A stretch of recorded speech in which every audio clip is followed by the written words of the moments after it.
Hello, hello, hello, hello, hello. Bonjour, bonsoir à tous. Si pour ceux qui reverront sûrement le truc, encore un live encore. Je vais voir un peu le chat ici. On va voir si on est là dans le chat. Dans le chat. Aujourd'hui, on aura un haut moment de négrerie. Hello. On aura un haut moment de négrerie. Bonjour, bonsoir à tous. On aura un haut moment de négrerie aujourd'hui. Gucci Mane. Pooh Shiesty. Je ne connaissais même pas qui était le Pooh Shiesty là. Là, on a un haut moment de négrerie. C'est complètement une comédie aujourd'hui qu'on va faire. Parce que ça, c'est quand même les trucs pour ceux qui suivent un peu l'actualité du rap américain. Mais bon, comme je dis souvent, le hip-hop, c'est devenu tellement une connerie dans ce pays-là. Et tout. Et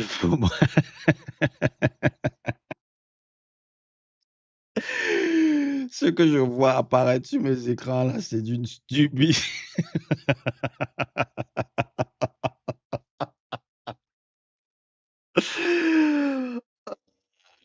Nom de Dieu, nom de Dieu, nom de Dieu, nom de Dieu. Mais quelle débilité, mais quelle débilité. Quelle débilité. If you're American, nice to meet you. My channel is the Sorcerer. And we're going to talk about this bullshit. Comment l'homme noir sait toujours faire des choses qui le ridiculisent. Comment l'homme noir fait toujours des choses qui le rendent toujours aussi débile.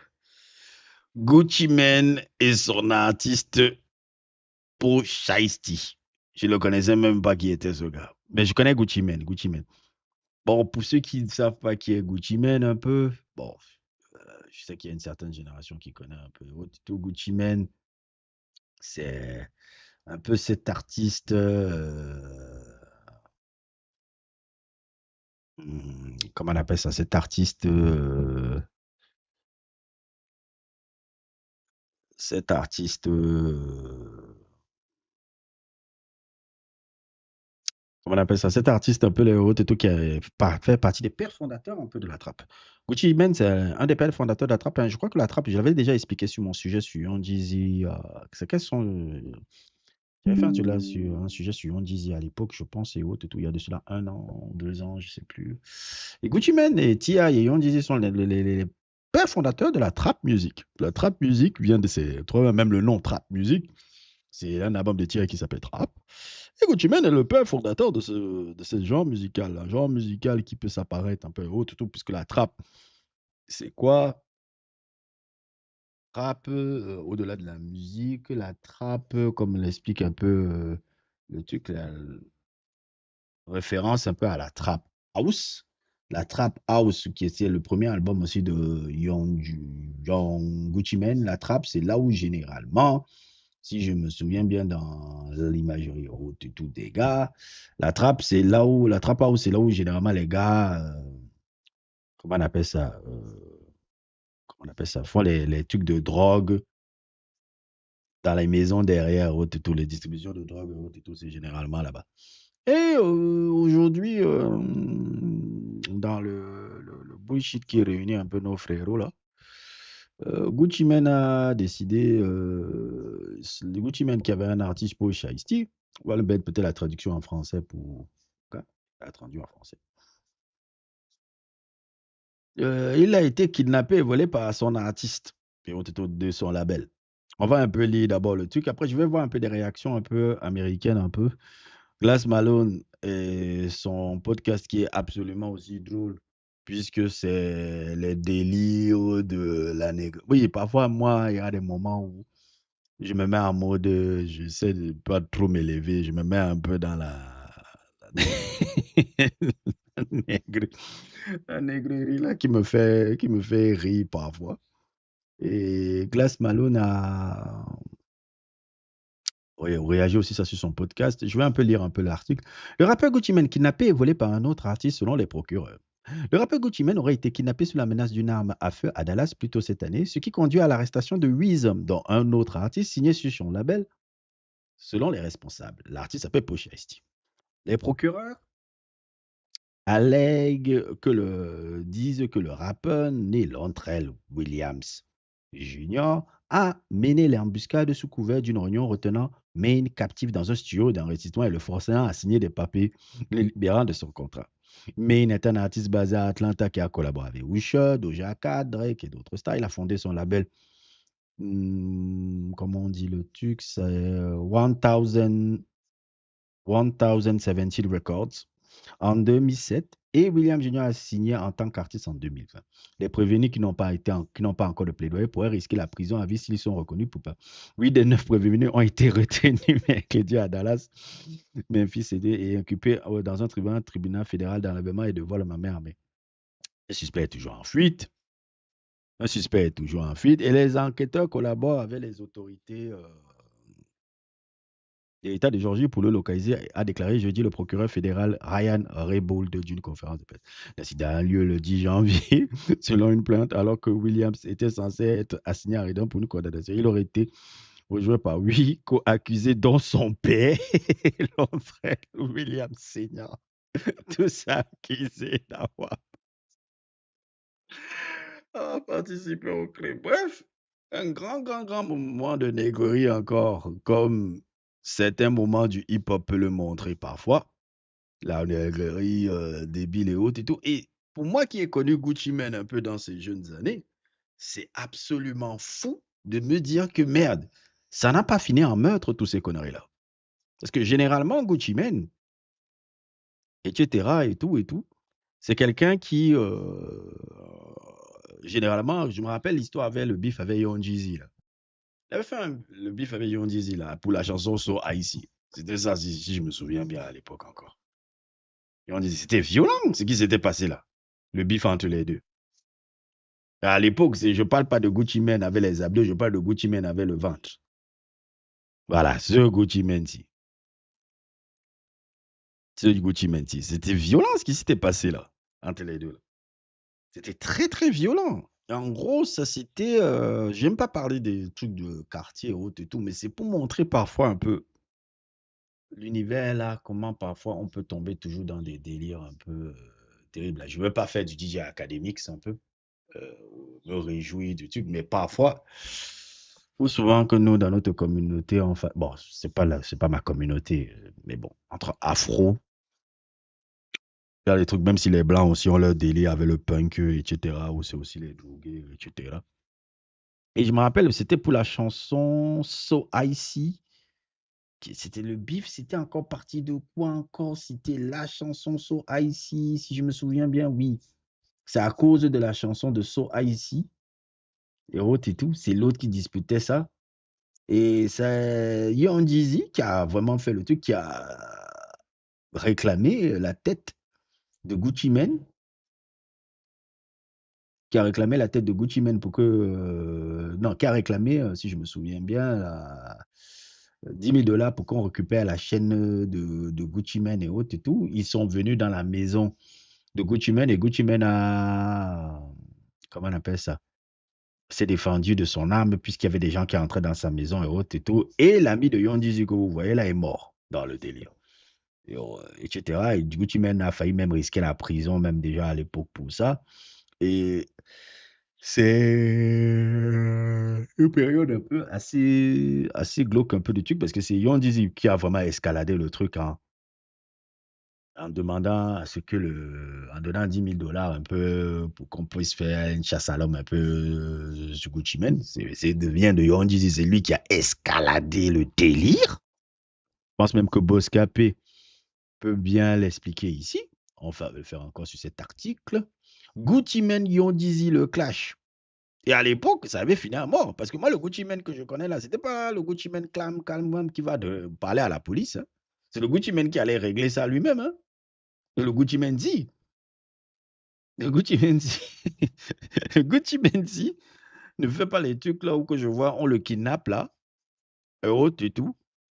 Non, ça s'est réglé dans la rue avant. Là, l'homme a vraiment changé. Je suis content qu'il ait changé comme ça. Le Gucci Mane que je connaissais, non, ça finit comme le truc de Yon Jeezy. On va regarder un peu cet article de Boss Capé Il date de 2012, le 24 octobre 2012. Depuis quelques semaines, la température monte à Atlanta. Les deux grandes stars de la ville se détestent. On est en 2012. Hein. Acte 1. Bon, ça c'est... Voilà, on va partir sur le flashback. Atlanta 2005. Gucci Mane est encore un artiste indé signé sur le label Big 4 Records. Gucci Mane invite Yeonji sur son single So Icy. J'ai bien envie de vous mettre le son. J'ai pas envie d'avoir des problèmes de droits d'auteur. Déjà, je me bats avec YouTube sur les droits d'auteur de mes derniers lives et autres, tout qui ont été beaucoup de trucs. J'ai réussi à les remettre et qu'ils soient monétisés. Donc là, non. Je veux bien vous mettre le son, mais non. Non. On continue. Gucci Mane invite sur son single So Icy. Jeezy demande au patron du label Big 4 l'autorisation d'utiliser le titre sur son album. Celui-ci refuse. Pour Calvin, coordinateur, un DJ d'Atlanta, la situation va s'aggraver après. Ils se sont insultés dans de nombreuses chansons, se souvient-il. Mais Stay Trap de Jeezy a fait accélérer les choses. Dans ce titre, Jeezy propose une rançon de $10,000 à celui qui ramènera la chaîne de Gucci. On connaît la suite. Un soir de mai 2005, des collègues de Jeezy essayent d'arracher la chaîne de Gucci Mane chez lui, mais le rappeur d'Atlanta est armé et riposte. L'un des amis de Jeezy, Pooh est touché puis il meurt. Gucci Mane est inculpé de meurtre, mais en 2006 est acquitté pour manque de preuves. Depuis, Gucci Mane dans cette provoque Jeezy. Après la réponse de Jeezy dans 24-23, va demander reconnaissance à la direction, ce sera qu'une trêve. Donc voilà ce qui a provoqué un peu ce bif-là, assez particulier. J'aime pas souvent parler des bifs dans le truc, mais bon, le truc, c'est les histoires de quartier. Et moi, je me rappelle, Gucci Mane, il réglait ça à coup de feu. Hein. Et surtout, mais dans la situation, c'est Jeezy qui est fautif. Parce que c'est lui qui avait, lancé les hostilités un peu sur le délire à l'époque. Et autres et tout. Et ce Gucci Mane, là, on est encore dans une autre affaire. Et autres et tout. Et là, Gucci Mane, il a réglé comme un homme civilisé. Et je suis d'accord avec lui. Il a réglé comme un homme civilisé. Il a fait que le gars, normalement, si je ne me trompe pas, les gars, il a appelé la police. Mais dans la communauté noire, afro-américaine, dans la négrerie de Glass Malone, même si j'apprécie le personnage, forcément, dans ses codes, c'est il a snitch. Alors que non, le mec a réglé comme un homme civilisé. Il a un homme comme un civilisé, il connaît comment, puisque par le passé, il a eu des problèmes comme ça avec des trucs, et aussi après, il est parti en prison pour autre chose.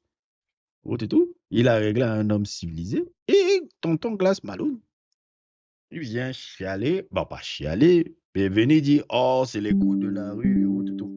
Son podcast aussi, je le regarde aussi beaucoup, pour le Lunch Hour. Pourquoi? Parce que ça me permet un peu de comprendre un peu comment des mecs comme ça pensent aussi. C'est intéressant aussi à voir. Ça, ces street codes et tout le délire là et autres et tout. Je vais un peu écouter. Bon, est-ce qu'il y a de... Gucci cannot be in the middle. Ain't no, this ain't this. Gucci is talking all that shit, stay street. So God willing, that's not him. That RD in that paperwork ain't him. It better not be him. And you better not get your ass up there, Gucci, and say it. You better not get your ass. That's gonna be the last straw. If Gucci get up there, I might just go on and crash out, bro. Enough is enough. Listen. If Gucci get his up on that stand and tell, it's over. You're gonna be disappointed, man. He better not take his up there. On the stand and tell. He better not. Donc,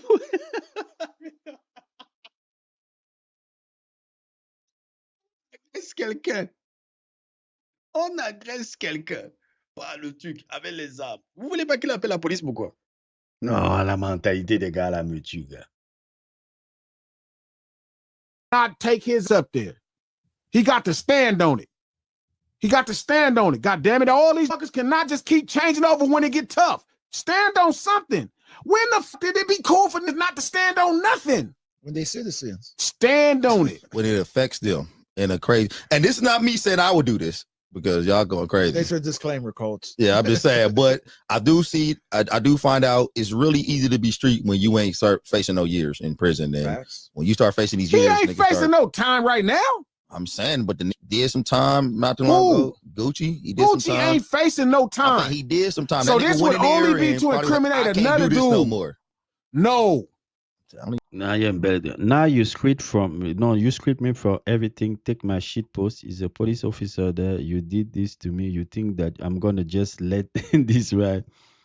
You on camera. He did some crime. That's how them What niggas what be did getting, man. Waterboy say? Waterboy, no. You see these He niggas said be, no what? be coming out of jail different. They be coming out Muslim. And, He just was smoking on Pookie No, Loke a this- year ago. He is just that what was you doing? talking crazy. He just was on his laptop. My name robbed me. If you would have robbed me, I'd have been paying for getting out. No, and then that got close to him going back to prison. He was like, "Can't do that. no, You know, I don't want to go back there." no. Time to tell. Time to tell. No. And then he was like, "I'm just gonna put my initials. I can't put my whole name on it because he having a problem in this internally. Like, he was like, I can't put my whole name. No. Salut Bachi. Salut Junior Bachi. Salut chef. D'ailleurs, 1017. Il y a eu des gros rappeurs qui sont passés là-bas, mais c'est une dinguerie d'être mis à prix sur quelqu'un. C'est vraiment violent. Punaise. Quand ils étaient en support, ils faisaient peur. Pooh Shiesty est vraiment bête. Il avait des morceaux qui tournaient très bien pour un début dans le Billboard Hot 100, encore plus près de la prison. Après la prison, tout ce qu'il savait faire, c'est continuer. Je ne connaissais pas ce gars-là, Junior. Je ne connaissais pas. J'ai vu l'information. J'ai vu l'information la semaine dernière.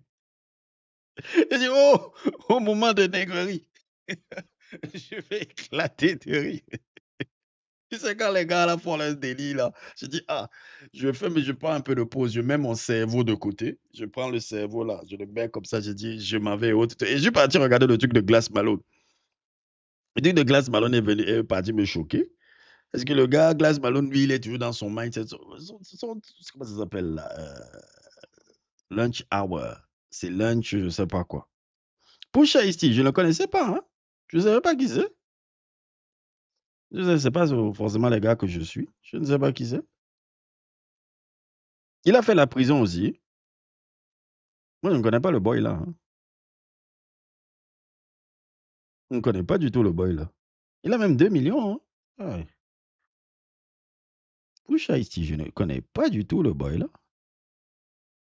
444 millions de vues. Il a...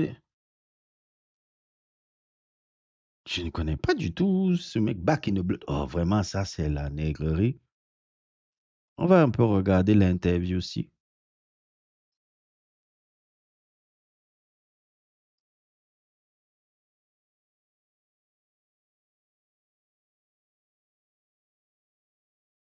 Non, les gars de Gucci Mane, là, les gars de Gucci Mane et Young Jeezy, là, à l'époque, c'était vraiment du n'importe quoi, quoi. C'est Young Jeezy qui avait mis sa tête à prix haute et tout. Non, c'était pas sa tête, c'était pour la chaîne, mais je me rappelle à l'époque, je me disais, mais quand il y avait le mort, et bon, le Gucci Mane avait le gros ventre là. Le Gucci Mane là, il tapait les femmes. Hein. Il y a même une vidéo là, il y avait une femme là qui boxait là. Comment ça s'appelle encore ça? Il venait à peine de sortir. Il venait à peine de sortir de prison.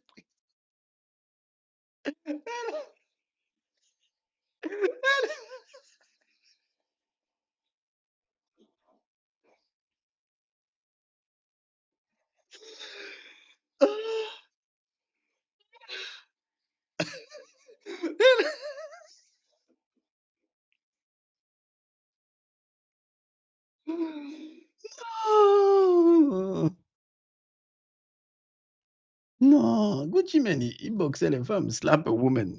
Non, tu sors de prison et tu peux encore faire comme ça. Non. Je vais essayer de comprendre un peu cette histoire-là. Gucci Mane, le Gucci Mane que moi je connais, c'est le Gucci Mane qui tape les femmes. C'est le Gucci Mane que moi je connais.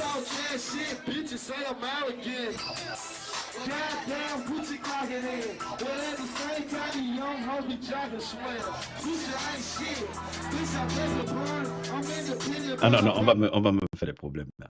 On va me faire des problèmes. Je vais plutôt prendre ici. Le Gucci Mane là, il tape les femmes. Hein.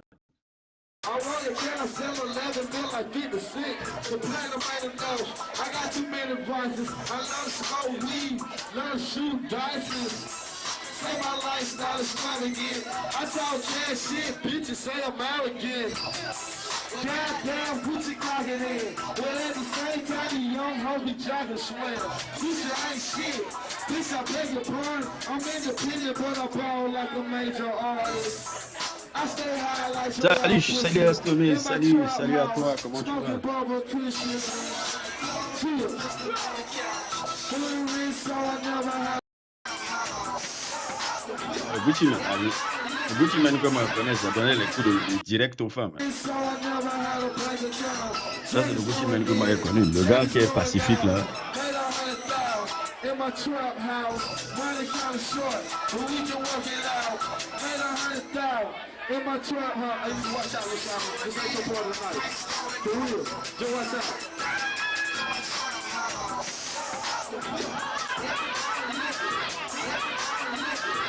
Le gars il avait donné un direct là. Dit, il a fait ça car il voulait se débarrasser de son contrat avec Gucci Mane et être indépendant. D'accord. Parce que je me demandais, il y a la vidéo, non? La vidéo est sortie, non? Où le gars était en train de le menacer là. À l'époque, ben, Gucci Mane, il réglait ça dans la rue, frère. Il y a la vidéo, non? De comment ils se sont...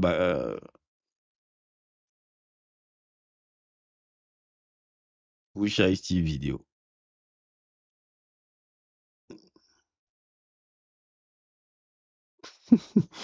Qu'est-ce que Slim Thug est parti raconter encore? Ah, la vidéo est là.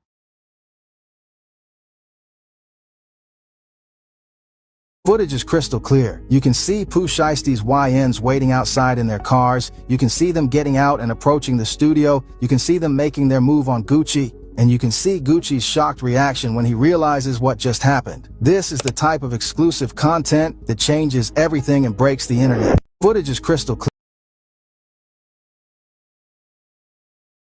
Nous sommes dans la...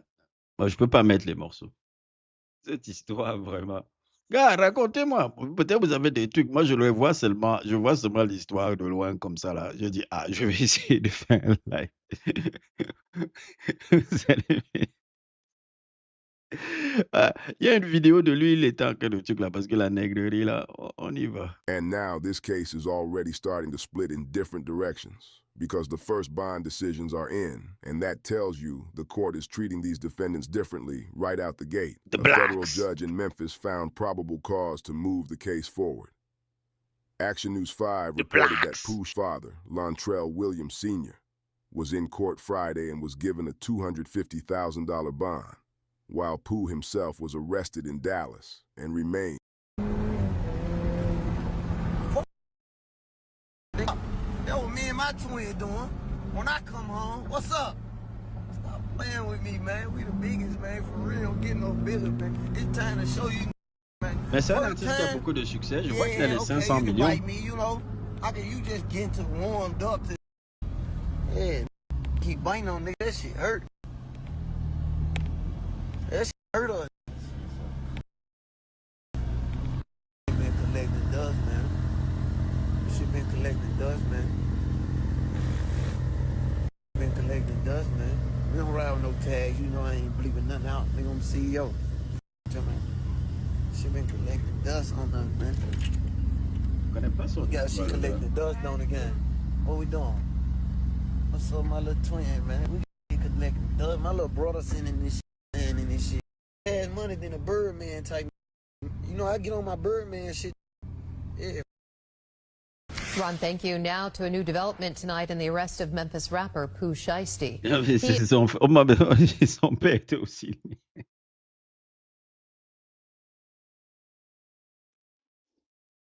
And Yes, 8 yeah. others are charged with kidnapping rapper. Fill us in. What happened today? Yeah, Joyce. So they're actually still in there, but what I can tell you is that C'est mort de rire, c'est pas pour critiquer, mais Earl et Mike ont sorti leur projet. Je crois avoir vu ça et autres et tout, mais je n'ai pas encore suivi tout. D'ailleurs, n'hésitez pas à venir vous abonner sur ma chaîne Kik si vous voulez. Je fais des réactions vidéo. Si vous savez, j'essaie de faire des live réactions vidéo sur des albums un peu que je suis. Sylvestre Lomé et Junior Bati. Je suis sur Kik aussi. Attendez, je vais essayer de vous envoyer un peu mon lien Kik un peu haut et tout. Je suis sur Kik aussi actuellement. Allez vous abonner sur Kik.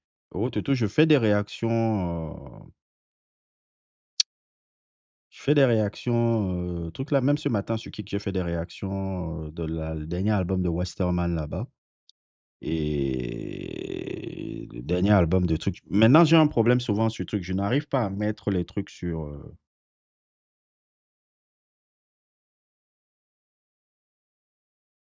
Est-ce que vous voyez un peu le lien que je vous ai envoyé là sur mon autre chaîne là? Je vous ai envoyé le lien là. Dites-moi si vous voyez le lien apparaître. Parce que moi, j'ai un problème avec mon chat ici sur YouTube. En plus, cet idiot avait un bracelet électronique à 11 piges.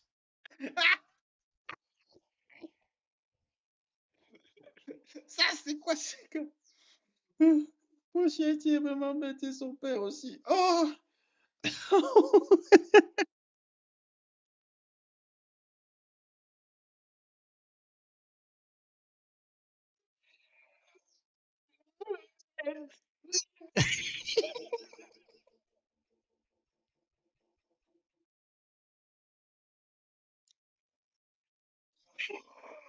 Oh!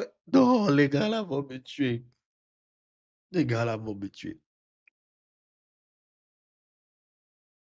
A special agent from the FBI, Marcellus Hobbs, from the Dallas Violent Crimes Task Force, took the stand. And defense attorneys for Lontrell Williams Sr., Pooh Shiesty's father, and Rodney Wright Jr., also known as rapper Big 30, asked Hobbs a key question. Is there any hard evidence, like video surveillance, showing either man possessing a gun or threatening anyone? And Hobbs said no. He also testified that no concrete evidence was found in Wright's car or Williams' homes when they were arrested. But even so, the judge ruled there is still probable cause for both men. And all defendants who appear today based on cell phone data, outside surveillance video, and victim statements that Tu ne vois stand pas le lien. uncontested. Tu ne vois pas le lien. Ça, c'est chiant, ça. Attends, je viens de l'envoyer là sur le truc. Ça fait tout le temps ça. C'est chiant, ça. Merde. Oh là là. Comment je peux faire? Parce que. Comment je peux faire ça? Je dis, je viens de l'envoyer et chaque fois que j'envoie des liens, ça ne marche jamais là. Je viens de l'envoyer, devient mon lien, l'autre lien. Qu'est-ce que c'est chiant ça? Hmm.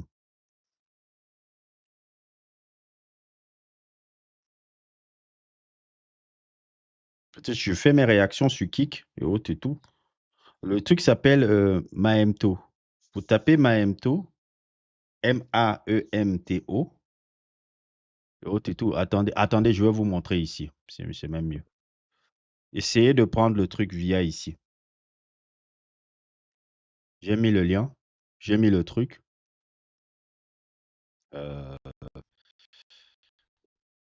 Voyez le truc apparaître, non?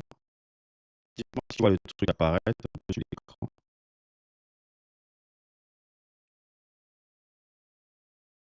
Le truc est là. Et tu peux, truc là-bas, là, je fais tous mes réactions vidéo de musique et autres. Tout le truc s'appelle Kick Maemto. C'est le Kick, mais Maemto. Maemto. Tu regardes là-bas. Tu t'inscris un peu dans.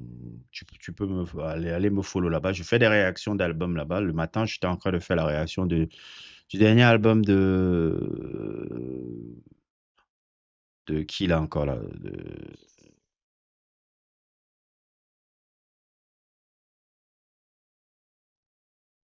Arc. Arc and ouais, bah, je vais pas mettre la musique pour ne pas avoir de problème. Et je faisais la réaction vidéo de. Attends, je vais couper le son parce que je veux pas avoir de problème de droit d'auteur. De Westerman là-bas. Donc, si tu as le truc, tu pars là-bas, tu vas Kick Maemto, tu verras. Tu vas sur Kick et autres et tout, tu vois le truc et autres et tout. Et hier, je faisais Thundercat. Thundercat, on était même bien dans le chat, on était plusieurs dans le chat. Chat replay, est-ce qu'il voit? T'es dans le chat. Donc, dis-moi si tu as vu et n'hésite pas à t'abonner. Dis-moi dans le chat si tu l'as vu. Si tu as vu, tu vois bien la vidéo et autres, tu t'abonnes là-bas. Si vous voulez voir la version musicale et autres, ça ferait plaisir de vous voir. Je voulais faire ça sur YouTube ici, mais c'est impossible. Les droits d'auteur font que c'est que je peux avoir même des problèmes un peu sur ma page. Et autres. J'ai fait ça la dernière fois, ils m'ont castré. Oh, voilà. Non, Pooh Shiesty, je ne savais pas. Je ne savais pas qui était le gars. Right now, we're still waiting for the detention decision, so we're watching to see whether they'll be held or released as we move forward. Thanks, Joyce. This is Caitlin Miller, Action News 5. William Sr. is now on strict home incarceration, while Big 30 remains detained. That matters because it tells the audience this is no longer just headline talk. This thing is already moving through court, and the consequences are getting real fast. And the reason Pooh's side of this looks heavier is obvious. AP says prosecutors are treating him like the ringleader in a contract dispute that allegedly turned into a full-arm takeover. The complaint says he set up the Dallas meeting, brought the 1017 label owner in a private room, allegedly forced him to sign termination paperwork at gunpoint, and did all of that while he was still on home confinement from his earlier federal gun case. Hello? Sorcerer'S Williams, yeah, I'm at the house. Yes, I am. Yes, I am, man. We friendship, that's what I live in, look. If that is what prosecutors prove, then this is not just another case. It becomes a story about getting out, getting another chance, and allegedly throwing it away almost immediately. That is also why the old Gucci Mane clip going around online needs to be handled carefully. A lot of people are posting that older video, like it is Gucci responding to this case in real time, or like it proves he said something about Pooh specifically. But that is not what it is. The smarter way to frame it is that an old anti-cooperation clip resurfaced because this story is hot. C'est bon, je vois. Not because Gucci N'hésite pas à t'abonner là-bas, même Sylvestre Lomé. N'hésitez pas à vous abonner. came out and directly addressed this case. Je vais faire une réaction sûrement encore dans la semaine. C'est pas forcément demain, mais peut-être, on va dire mercredi. On va faire ça.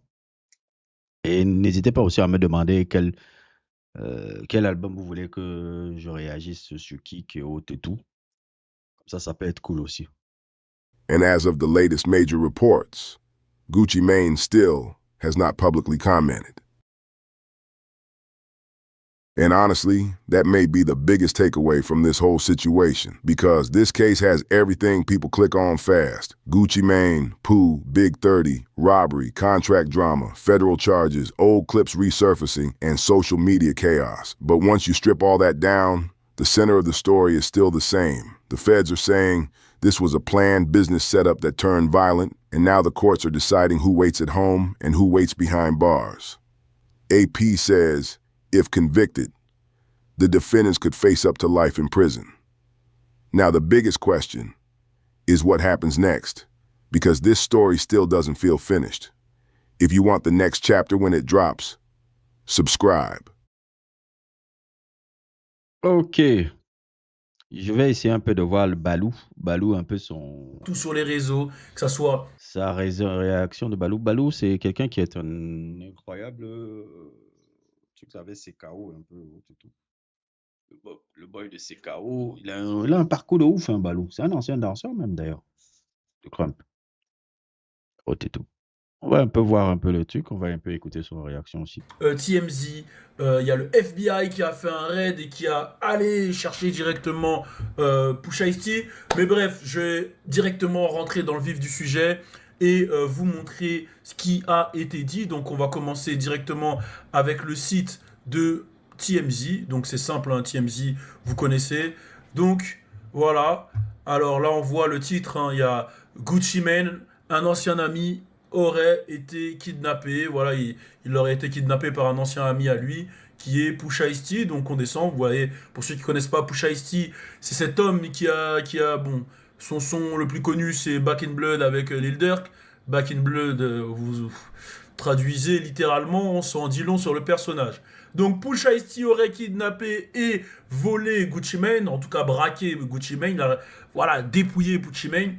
C'est ce qu'affirme le ministère de la Justice. Le ministère de la Justice a annoncé la nouvelle jeudi matin, affirmant que Shiesty et son complice Big 30 avaient kidnappé et volé plusieurs victimes présumées sous la menace d'une arme à feu dans un studio de musique à Dallas. Donc on va descendre encore. En plus, Ina et vulgarise très bien pour les gens pas trop familiers à l'univers du rap US. Oui, c'est ce que j'aime bien. Bon, c'est quelqu'un qui a vécu aux US. J'ai un peu connu le parcours. Ouais, j'écoute Balou aussi. Parce que les gens me voient souvent là, ils croient que ouais, parce que je parle de trucs, je ne suis pas dans cet univers. Non, j'écoute très bien. J'aime bien la manière dont il synthétise vraiment ce truc pour en tout cas, l'actualité. J'aime pas forcément musicalement ce qui parle sur le hip-hop, c'est-à-dire qu'on ne raisonne pas avec les mêmes choses, mais la manière dont il parle de l'univers, le business, on sent que c'est quelqu'un qui a été, puisqu'il a été danseur de crump pendant de longues années, avec les Chris Brown, avec les trucs et tout, et il comprend très bien cet univers-là, et je trouve que c'est très intéressant. Il vulgarise très bien ces trucs et autres, tout. Même son émission CKO avec l'autre gars là, autre, tout. J'aime bien comment il rend ça fun. Et autres, tout. C'est des... Ouais, franchement, génial, hein, Balou. Hein. Moi, j'aime bien. Hein. Moi, j'aime bien quand je veux souvent voir et autres. Parce qu'il y a beaucoup en France qui ne font pas comme lui sur ces sujets-là. Il ne les parle pas assez bien et autres, tout. Il fait partie vraiment des meilleurs à parler de ce truc. Et en plus, il a beaucoup de followers. Donc, shout out à lui et autres, tout. Tenez, on va cliquer là, il y a carrément la vidéo. On va aller regarder cette vidéo là tout de suite. I'm Ryan Rabel, I'm the U.S. Attorney for the Northern District of Texas. Thank you for coming. This week, 9 individuals, including... On est dans ça, c'est vraiment Matrix, quoi. Le stream du stream, frère. Including well-known musical artists, kidnapped and robbed at gunpoint numerous victims at a music studio in Dallas, Texas. Je vais commencer à En mettre gros, des là, super il s'est chats. présenté, ensuite il a expliqué la situation, qu'il y a plusieurs personnes qui ont dépouillé, 9 personnes plus précisément, qui ont dépouillé 3 personnes dans un studio au Texas. 8 of the 9 were arrested yesterday in Dallas, Memphis, and Nashville. These individuals who are charged and arrested include Lontrell Williams Jr., also known as Pooh Shiesty. Il a dit il y en a 8 qui ont été arrêtés, et dedans il y a Pooh Shiesty. Lontrell Williams Sr., Rodney Wright Jr., also Il y a son père aussi à Pooh Shiesty. known as Big 30, Il y a Kadarius Big Waters, 30. Demarion Gibson, DeMarcus Glover, Bon là il liste les gens qui ont été arrêtés, quoi, les 8. Corday John. Mais il faut noter qu'il y a le père de Pooh Shiesty. Donc quand il fait la punchline... C'est le papa qui est dans le... C'est-à-dire que la négrerie est déjà... En fait, Pooh Shiesty n'imite que la négrerie de son père. Le fait.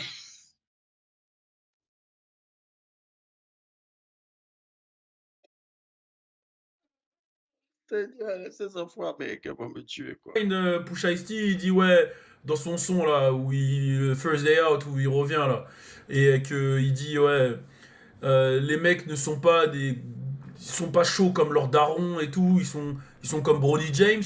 Lui, il sous-entend que son daron, il est encore dans la rue et il fait des braquages avec son daron. Johnson, Darian McDaniel. Quoi? Est-ce que tu connais un peu son populaire un peu de Pooh Shiesty, là? Un son populaire de Pooh Shiesty. Il faut que je découvre le gars, là. Mais je ne vais pas. Je ne vais pas pouvoir le mettre, malheureusement. Je ne veux pas que... Ah, il est jeune, c'est un bébé.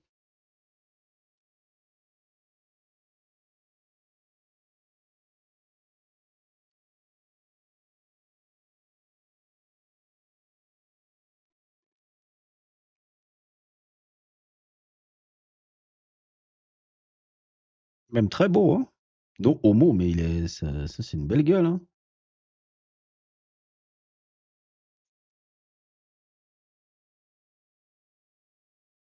Pooh Shiesty.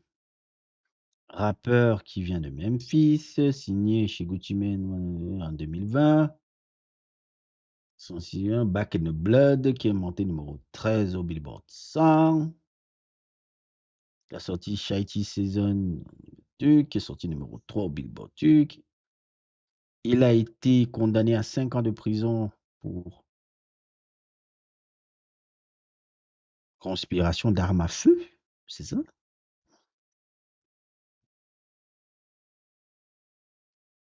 a commencé un truc. C'est la musique à l'âge de 18 ans.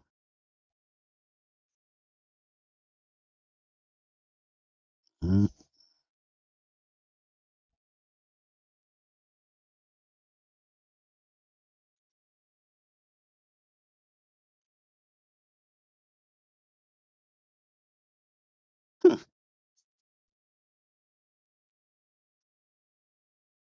And Terrence Rogers has not been arrested yet, but will be soon. Ok. The complaint alleges Il a dit, bon, le dernier, il n'a pas encore été arrêté, mais il va être arrêté. that on January Oui, j'ai vu que le son avait l'île d'or, que là, ça a beaucoup de vues, quoi. Et ça a 450 millions de vues. Vous ne connaissez pas?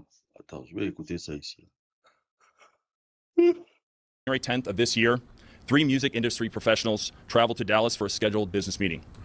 Le 10 janvier, il y a 3 professionnels de la musique qui ont été à Dallas pour un business meeting, pour un meeting business, quoi, dans un studio. Lontrell Williams Jr. arranged this meeting purportedly to discuss the terms of his recording contract with one of the victims. Il y a Pooh Shiesty qui a organisé ce meeting pour revoir les conditions de son contrat. Faut savoir qu'il était signé chez Gucci Mane, donc Gucci Mane était là-bas. As alleged, once these 3 men were inside the recording studio, Williams Jr. and 8 co-conspirators, several of whom traveled from Memphis, Tennessee, executed a coordinated armed takeover. En gros, ils ont expliqué qu'une fois que les 3 ils sont rentrés, Gucci Mane et les 2 autres, je sais pas c'est qui les 2 autres, bah il y a eu une organisation ils ont sorti les armes, quoi. Ils ont sorti les armes pour régler ça. As alleged, Williams Jr. produced an AK-style pistol and forced one of the victims to sign a release. Il a sorti Moi aussi, je ne vois pas le line. Tu parles de quoi, le line, Sylvestre? un pistolet, un AK. From the recording contract at gunpoint. The remaining conspirators displayed firearms and robbed the other victims of Rolex watches, Ils ont volé une Rolex jewelry, cash, et des bijoux. Voilà, c'est ce qui a été dit. Rolex et bijoux ont été volés, donc on va descendre, hein, on va lire ce qu'il y a. Voilà, Rolex et bijoux étaient volés. 8 des 9 suspects, dont Shiesty, ont été arrêtés. Bon, c'est un peu ce qu'on a dit. Hein. Dans sa plainte, le ministère de la Justice affirme que l'incident s'est produit le 10 janvier lorsque Shiesty aurait invité 3 professionnels, ce qu'on a dit. Shiesty était auparavant dans le label de Gucci, c'est ce qu'on a dit. Donc déjà, à noter que c'est le ministère de la Justice qui a porté plainte, et pas Gucci ou autre. En tout cas, c'est ce qu'on lit, on ne sait pas. Il y a beaucoup de gens qui disent que c'est Gucci, affaire à suivre. Ensuite, encore une fois, le ministère de la Justice affirme que Shiesty et ses complices, bon là c'est ce qu'ils expliquent, ils sont venus avec une arme, donc là on voit les blessures, au cours de laquelle, selon eux, Shiesty aurait forcé l'une des victimes présumées à signer sous la menace d'une arme une décharge lui permettant de se libérer de son contrat. Donc en fait, ouais, il voulait clairement être libre de son contrat et il les a fait forcer de signer le contrat pour être libre. Donc là, c'est une photo qui a été publiée par le ministère de la Justice qui montre les blessures d'une des personnes. Donc voilà. Et comme ils l'ont dit juste avant, ils auraient volé Rolex, bijoux et de l'argent liquide à leurs victimes. Donc je pense que Rolex, bijoux et argent liquide, ça a l'air d'être beaucoup Gucci Mane. Hein. Waouh, waouh, waouh, waouh, waouh, waouh, waouh, waouh, waouh, waouh, waouh, waouh. Bon, et là, bon, on sait que Pooh Shiesty a été arrêté mercredi par le FBI à Dallas. Son domicile a été perquise et son père a été également arrêté. Et ça, c'est une photo d'un des mecs avec la montre de Gucci Mane. Enfin, moi, je sais que c'est la montre de Gucci Mane puisque ça a été dit il y a un moment depuis janvier. Mais eux, ils ne le précisent pas. Ils disent que c'est des objets procurés illégalement. Donc, s'il est reconnu coupable, Pooh Shiesty pourrait retourner en prison fédérale, un endroit qu'il a quitté il y a à peine 6 mois.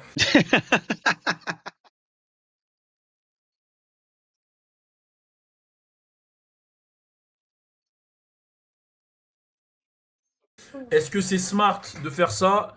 Je ne sais pas. Ok? Donc, il y a aussi ça, là. Cette vidéo, on va la regarder ensemble. Donc, on y va. Fox 13 is staying Donc, c'est sur Fox 13. Et je sais pas si j'ai le droit de faire ça, mais vas-y. on top of breaking news at midday. Federal agents on the ground in Cordova searching a home owned by the family of rapper Pooh Shiesty. Donc là, bon, il montre en gros, vous savez quoi, je vais mettre en plus petit parce que je sais pas, vu que c'est la télé et tout, je veux pas avoir de soucis. Donc il montre en gros la maison appartenant à la famille de Pooh Shiesty. Ils disent que voilà, il y a eu un raid, que ça a été fouillé quoi. On y va, let's go. The feds confirmed to Fox 13 they executed a federal search and arrest Donc warrant. voilà, là ils disent qu'ils ont eu un mandat pour fouiller chez lui. Neighbors reporting hearing flashbangs as agents entered the home early this morning. Les voisins, ils ont entendu des grenades, tu vois, les grenades, comment on appelle ça là, les trucs assourdissants là, les trucs, les grenades que les agents ils ont utilisées pour rentrer dans la maison. And our crew saw them carrying boxes out of the home as well. And this Et happened on over les, the on past les a vus repartir avec des cartons. several hours. Fox 13's Jeremy Pierre has the latest details from Cordova. We're going to check in with him. Donc là, ils nous envoient un journaliste là. We're still working Ah, fallait que ça soit un Renoir, le journaliste. on the specifics in this house raid that took place here at this home in Là, il a dit qu'ils essaient de comprendre les détails qui se sont passés dans la maison, Cordova. We do à Cordova. know that according to the Shelby County Assessor's Office that this home is registered to Alontrell Williams. Ils ont dit qu'ils savent que grâce au comté de Shelby et de la police de là-bas, que cette maison, elle est enregistrée au nom de Lantrell Williams, qui est le père de Pooh Shiesty. Now, Alontrell Williams, that is the father of Pooh Shiesty, who also has the name Lantrell Williams Jr. Ouais, et Pooh Shiesty s'appelle Lantrell Williams Jr. du coup. Now, as for the specifics into this investigation, we're still working that out. We have learned that this was an official warrant that was issued for this home, a search warrant. Bon, ils ont dit qu'il y a eu, c'était un mandat officiel qu'ils ont eu. Ah, on n'apprend pas grand-chose là, hein. On sait For déjà this là, home. TMZ ils l'ont dit. Those Hein. FBI agents, TBI agents, came to this neighborhood about 5:30 or so. Que le FBI ils sont arrivés à People 5h30. who live in this neighborhood told us that they heard flash. Bon, en fait, je pense à peu près la Quand tu dis le line, c'est quoi le line, Sylvestre? Je comprends pas quand tu dis le line. même chose que sur TMZ. Hein. On va pas passer 15 ans. Son label, son artiste, voilà, Pooh Shiesty qui sort de prison, qui est chaud, élection daron, ses poteaux et tout, et il appelle Gucci Mane, hey, pouille, ça prend l'argent, ça prend la montre. And now this case is already starting to split in different. Cette histoire, c'est vraiment voilà, l'histoire qu'on a vraiment pas forte. Pas sérieux. Pas sérieux. Je parle des gars qui sont des millionnaires. Pooh Shiesty, là, il est millionnaire. C'est ça qui me dérange souvent avec ces gens-là. Qu'est-ce que tu fous encore dans le truc alors que tu t'es extirpé de ça? Vous êtes toujours dans les business souterrains, toujours dans les trucs, alors que vous êtes déjà des millionnaires. Qu'est-ce que tu fous encore dans la rue?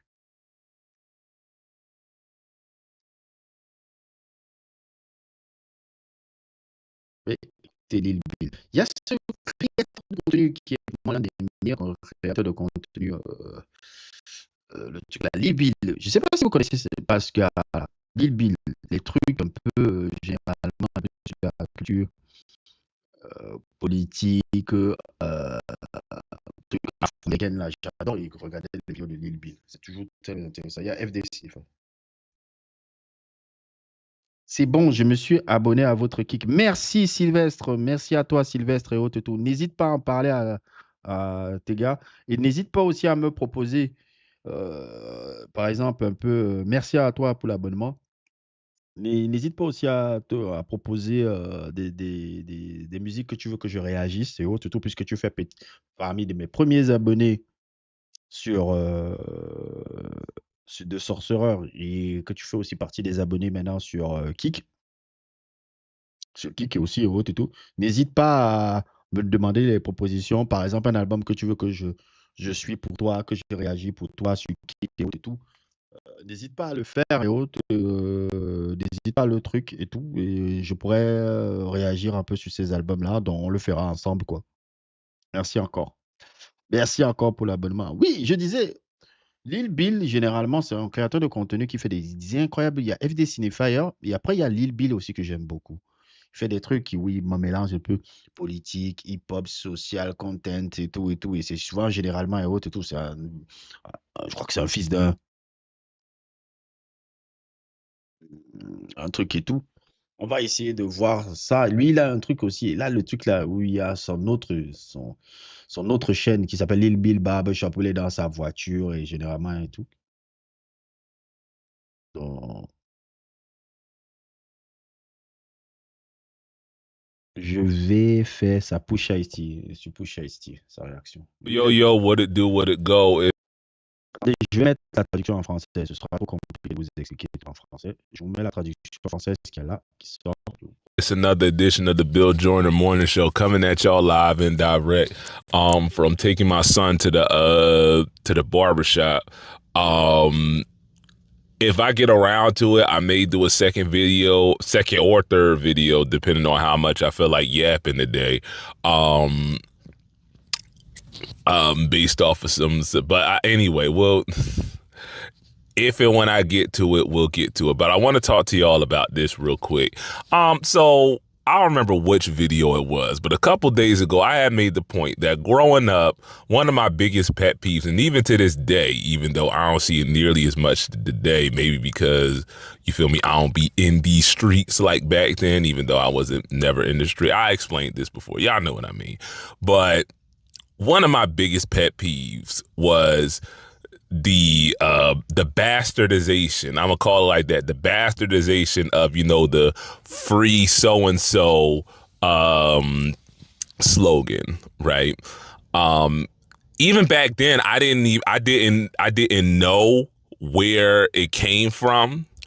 And I ain't find out until later on the actual origins of that, and it pissed me off even further, right? And I had explained this before for those of y'all who aren't aware, and I was actually surprised by a number of people. Well, maybe not. Maybe I shouldn't have been because I ain't know myself. But, where that comes from is from the Panthers. It comes from Free Huey, right? Huey Newton was a political prisoner. Est-ce que vous connaissez Huey Newton ici? Est-ce qu'il y a des gens qui connaissent qui est Huey Newton ici? Est-ce que vous connaissez qui est ce gars-là? You dig what I'm saying? Le leader des Black Panthers, là. Il y a une photo légendaire de Huey Newton, là, celui qui a fondé les Black Panthers. J'adore cette photo-là, là où il avait Bob Dylan, là. Là, il a là, le truc de Bob Dylan, là.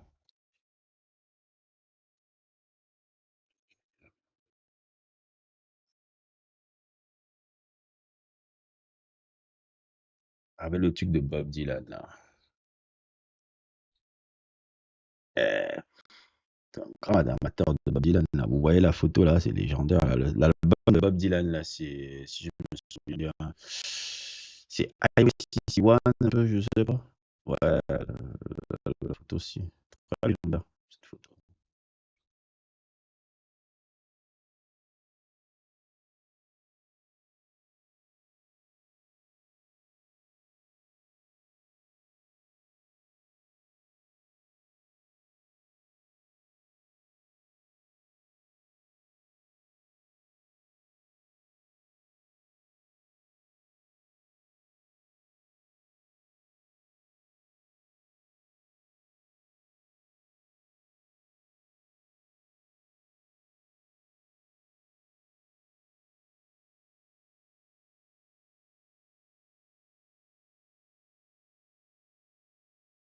C'était un fan de Huey Newton aussi, de Bob Dylan et autres. Bon, Highway 61, c'est pour moi mon album préféré de Bob Dylan, là, et tout, je trouve. C'est une photo que j'aime beaucoup, quoi. And that's why they was running around, you feel me, with posters and with T-shirts and, had a whole ass, campaign going on saying, free Huey. You dig what I'm saying? Even if you want to use some, even Meek Mill, right? I ain't gonna sit here and hold you like Meek Mill, you feel me, is some black radical freedom fighter. But when we was, saying free Meek, it wasn't necessarily about Meek individually, but it was about what Meek represented, right? Is that Meek represented, you feel me, how the justice system, goes out of its way to F over black men. You understand what I'm saying? Especially those who have already, you feel me, got caught up in the, once you get caught up, once you're in the system, now you got a target on your back, and they will find a reason to get you effed up. They will find a reason. You understand what I'm saying? Some loophole somewhere, somehow, to catch you lacking so that they can, get you hemmed right back up. And that's basically what happened with Meek, right? What Meek was an example of, I won't even say a failure, but the designed, I'm not going to call them flaws, but the designed, the way that the system is designed to F us over, right?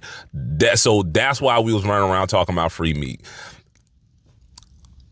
All of that aside, I hate when niggas do this thing where it's like, oh, free my boy, free ABC Youngblood, free, my nigga, GQ, Shawty, free my boy,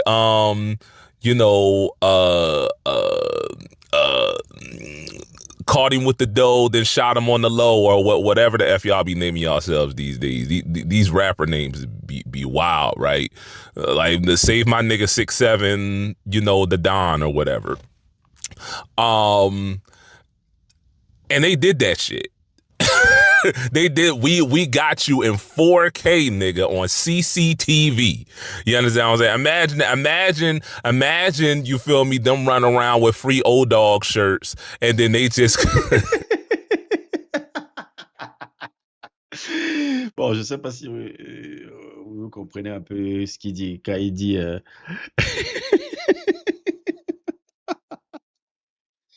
Comme en gros, il parle un peu que souvent ce qui l'énerve un peu, c'est les gens qui font souvent les free, les rappeurs, alors que ce sont souvent les personnes et autres et tout, alors que ce sont souvent soit des meurtriers, soit des assassins. Et il disait, est-ce qu'imaginez un peu des gens qui feraient free au dog. Au dog, c'est qui? Au dog, c'est le personnage de Menace Society, là, joué par Larren State, là, de Menace Society. Et pourquoi il cite ce gars-là? Parce que le personnage de O-Dog et autres et tout, c'est un personnage négatif. C'est un assassin et autres et tout. C'est un gars qui est un assassin, etc. etc. et autres et tout. D'ailleurs, même ça, c'est la première scène un peu de... La première scène de Menace Society, là où ils entrent dans le truc du boutiquier chinois. O-Dog, autres et tout, essaie de prendre des trucs. Après, il assassine le gars et il prend la cassette du, comment on appelle ça? La cassette du boutiquier. La cassette du boutiquier, là où la cassette de surveillance, la vidéo de surveillance, la cassette de la vidéo de surveillance, le truc. Et il en fait une cassette et il montre ça à ce gars. Regardez comment je l'ai assassiné et autres. C'est un personnage complètement négatif, hein, le personnage de O-Dog. Je sais pas qu'est-ce qui a une fascination des Afro-Américains sur ce personnage-là. Tu comprends pas. Alors que c'est un assassin, un truc, un con. Et le pire même, bon, je veux pas spoiler Menace Society. Bon, ceux qui n'ont jamais vu ce film des frères Hughes et autres et tout, allez le regarder. Tupac devait même jouer dans ce film-là. Il devait jouer dans ce film-là. Il avait eu les problèmes avec les frères Hughes. Parce que normalement, il devait jouer un musulman qui, je sais pas quoi, là, ça l'a pas plu, et autres et tout. Il s'est bagarré avec les frères Hughes. Après les frères Hughes, l'ont amené en justice. Toute une histoire là. Et tout. Et c'est le premier film même de Jada Pinkett, si je me souviens bien.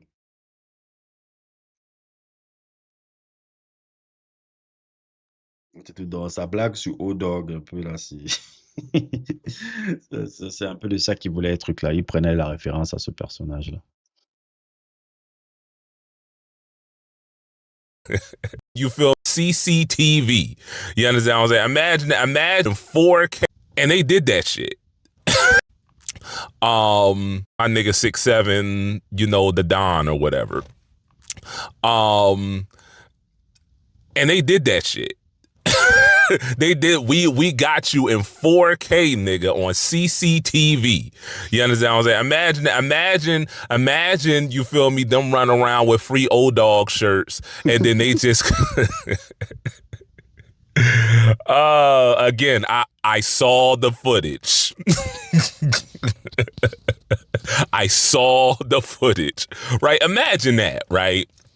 So I say all of that to say, this nigga Pooh Shiesty is a USDA prime grade imbecile. This nigga.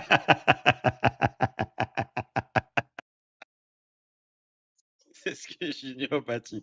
Il y a un commentaire de Junior Bati qui m'a dit Pooh Shiesty est vraiment bête. Et son père aussi. En plus, cet idiot avait un bracelet électronique à 11 ans. Comment tu peux avoir un bracelet électronique?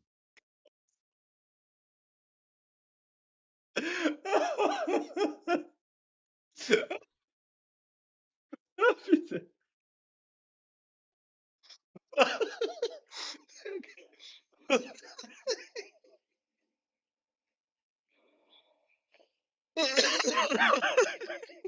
It is dumb as a box of rocks. Dog. This nigga is dumber than a Led Zeppelin. You understand what I'm saying? This nigga is, oh my God.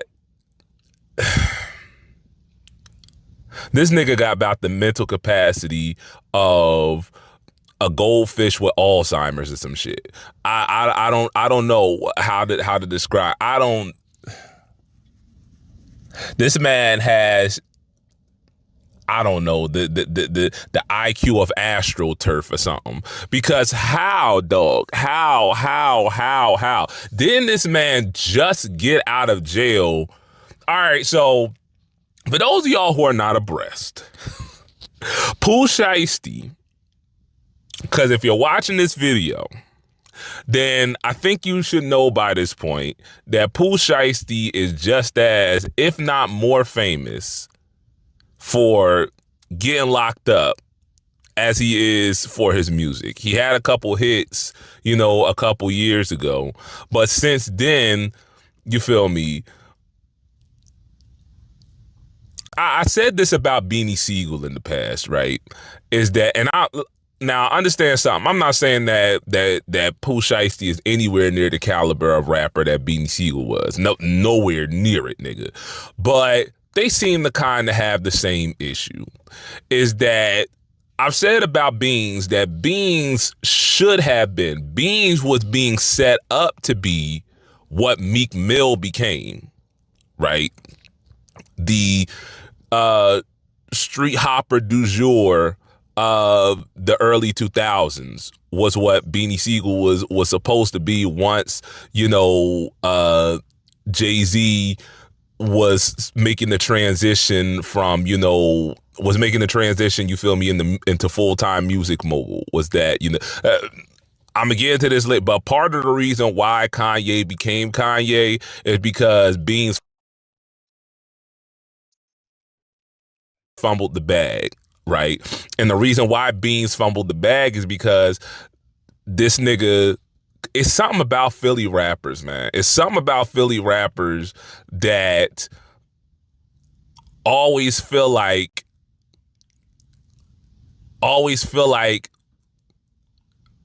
they gotta qualify they gangster. You understand what I'm saying? They don't know how to leave. They just don't know how to leave the streets alone. You understand what I'm saying? They even when they get on, they wind up getting involved in some street stuff because I don't know. It's like, I gotta prove these niggas how real I am. You know what I mean? I ain't no studio gangster. I'm a real. Here go the hammer. You feel me? Pulled out the hammer. Swung his body. I don't know what it is, dog. With these Philly rappers, Beanie Siegel, Cassidy. What's that nigga name that snitched on himself in them Vlad videos? I kept calling them Arab, ARAB. I don't know what it is with these niggas, man. That about the only exceptions is niggas that weren't in the streets to begin with. So like Black Thought. Who else is another Philly rapper like that? I don't know. Was Uzi in the streets like that? I don't even know. But it's just something. It's just something about these Philly street hoppers that you know who they are. All the wrestleheads is going to get this reference. You know who they are? They Eddie Kingston. You understand what I'm saying? They Eddie King. Because if you know Eddie.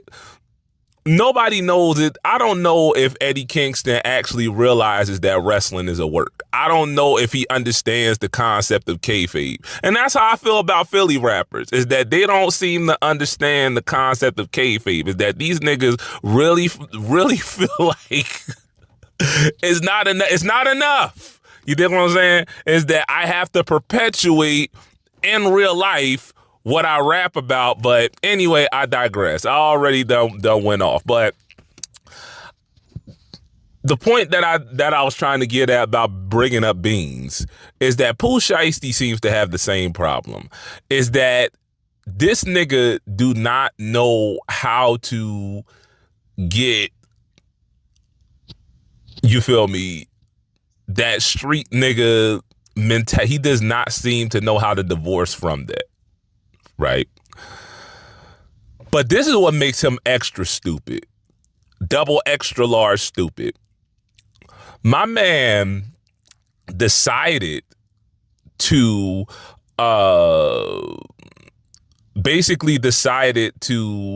accost, let's put it that way, to accost Gucci Mane. You feel me? Hold Gucci Mane up to release him from his recording contract. From what I have heard, now evidently there's video. I have not watched the video, but what I have read and what I have heard was that he and some associates of his ran up on Gucci with an AK. You know what I mean? And held him up to release him from his contract, and they robbed him of his jewelry at the same time. Here's the key. While the nigga is on probation,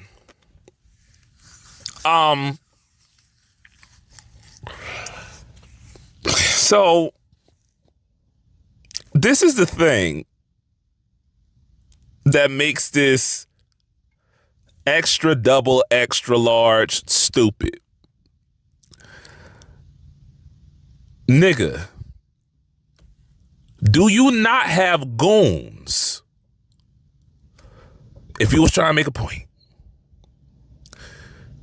What the fuck are you doing? Showing your face on camera, brandishing a weapon when you got felonies. You got felonies, nigga. What are you doing? And this is what I be talking about niggas running around talking about free such and such, free. No, keep his dumb ass in there. I get it. I get, oh, you know, the justice system, bada, whatever the case may be. But nigga, you know the rules. You know how this shit work. So now your dumb ass need to sit in there and contemplate on your life's choices that led you to this place. Because again, you could have easily, you feel me, bypassed all of that by simply sending some goons and being, I don't know, at your kid's PTA, going to go watch your kid's football game or in these streets long enough.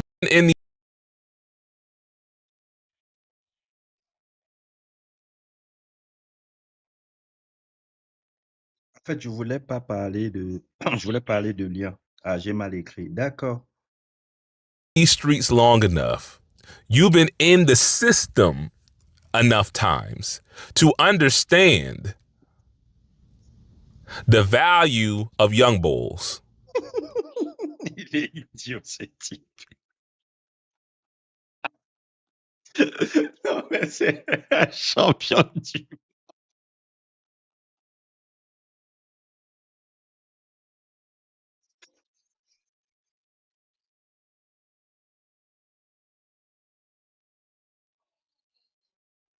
Oh, comment on peut être millionnaire et débile comme ça, gars?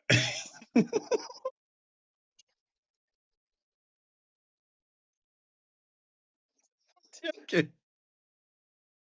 Un niveau d'ignorance légendaire. The value of little niggas. The value of having, let me put it like this, of having folk on your team that can handle the work for you to keep you out of the line of fire. But you ain't do that. And because of that, whatever happens next to your ass, you deserve that shit. You deserve it. You deserve it. You is a dumbass. You are not very smart. Let this be a lesson to you niggas. It is so, the irony of a nigga named Shiesty, committing a crime with his full visage in view. You can't. There was a movie out years ago called Stranger Than Fiction. You can't write. You can't write. Stranger Than Fiction. C'était encore que. C'était quel film, ça?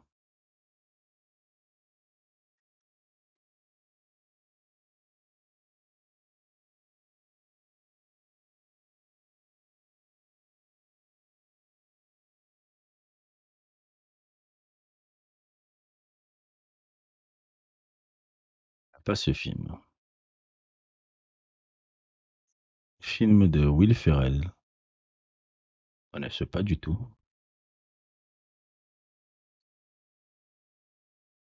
Il y a 2.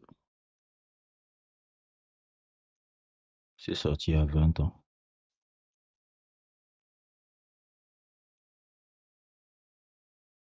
D'accord. Write this, man.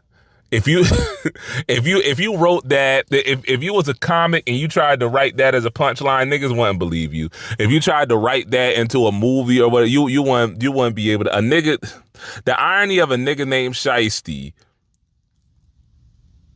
committing a crime, brandishing a weapon with a felony on his record, brandishing a weapon, you feel me, in 4K with his face showing. Oh my God. Mon Dieu. En tout cas, il m'aura fait rire, ce gars-là. Il m'aura fait rire. On va un peu aller aussi un peu dans le truc de Glass Malone, qui lui, forcément. Hey, qu'est-ce que vous avez pensé même du dernier album de Kanye West, un peu, pour ceux qui sont dans le chat là? Qu'est-ce que vous avez pensé de Kanye West?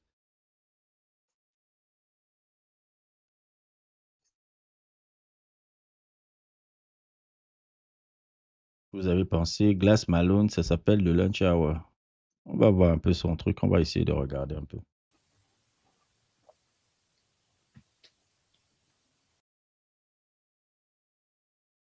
Everybody that came through that system, being able to watch Dude Dog create that system,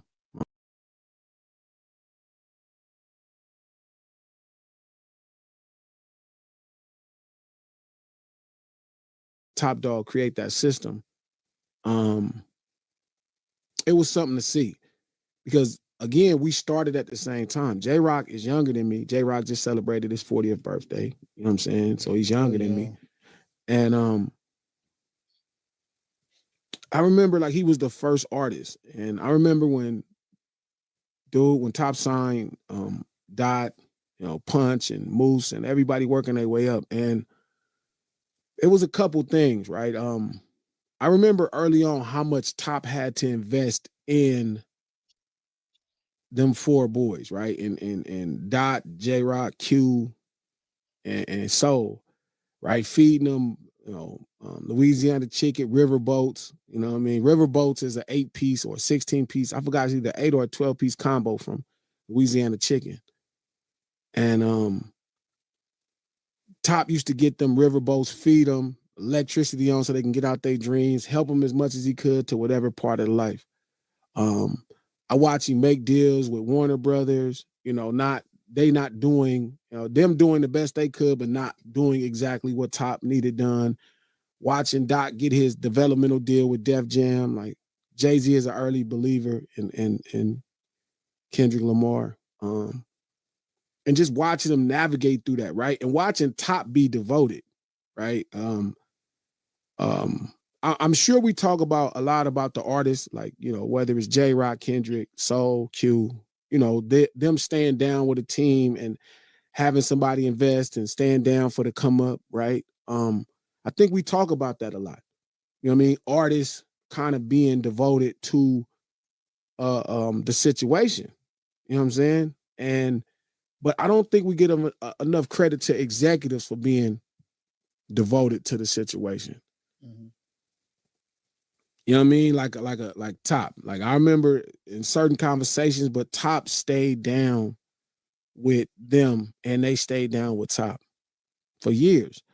And even when it was time for Kendrick to go on his own, you know, he had been with Top at that point for, I don't know, 15 years or something. Mm-hmm. And it was time for him to go on their own. And I'm sure it was, you know, some level of, you know, uncomfortability for everybody. Everybody, I would imagine, was uncomfortable.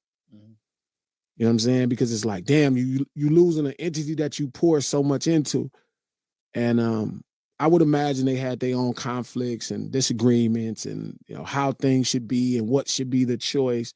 But for them to find resolve, even at this level, to where we could see them together and they could look like they support each other. And, you know, even in the next, you know, big thing that they put together in SZA, and, you know, they can go on tour together and, you know, they found their ways. And I'm really proud of Top and I'm really proud of Kendrick for that. Like, because it's really easy to let your ego get in the way of showing love to people that were down for you. Mm-hmm. You know, you could always say people paid you. You could always say a million things to excuse yourself from figuring out a way to help, you know, other people. So I wanted to make sure I shouted them both out for that. You know what I mean? To where we look right now and it's like, damn, that was cool. Because is there executives that come to your mind that don't do that?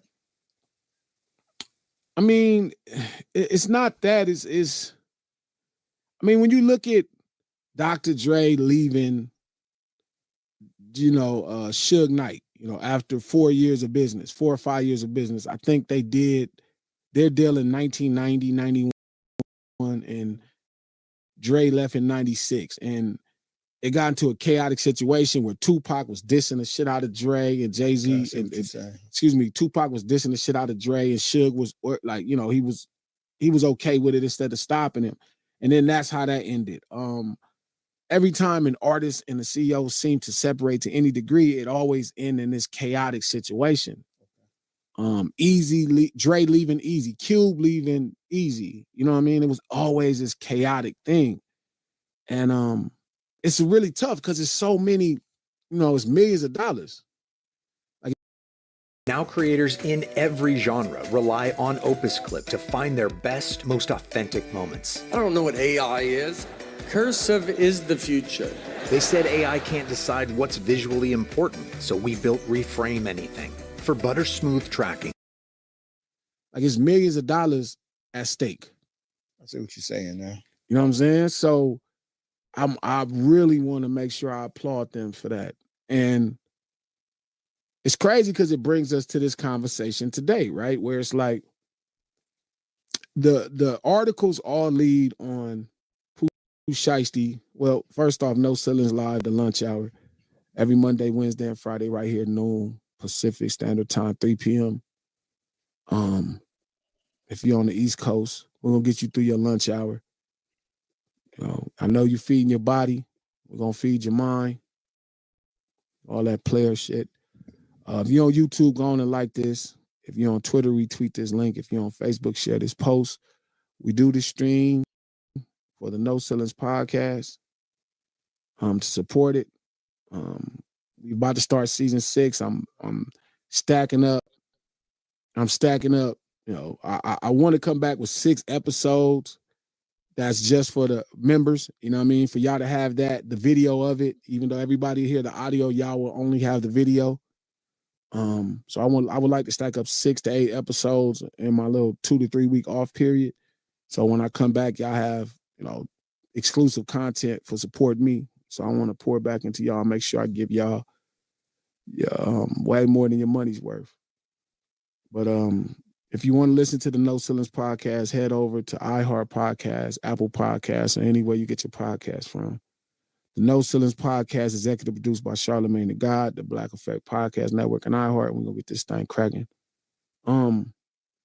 To the Pooh Shiesty and Gucci situation, right, where it's being labeled a robbery. And that's not what really it was about.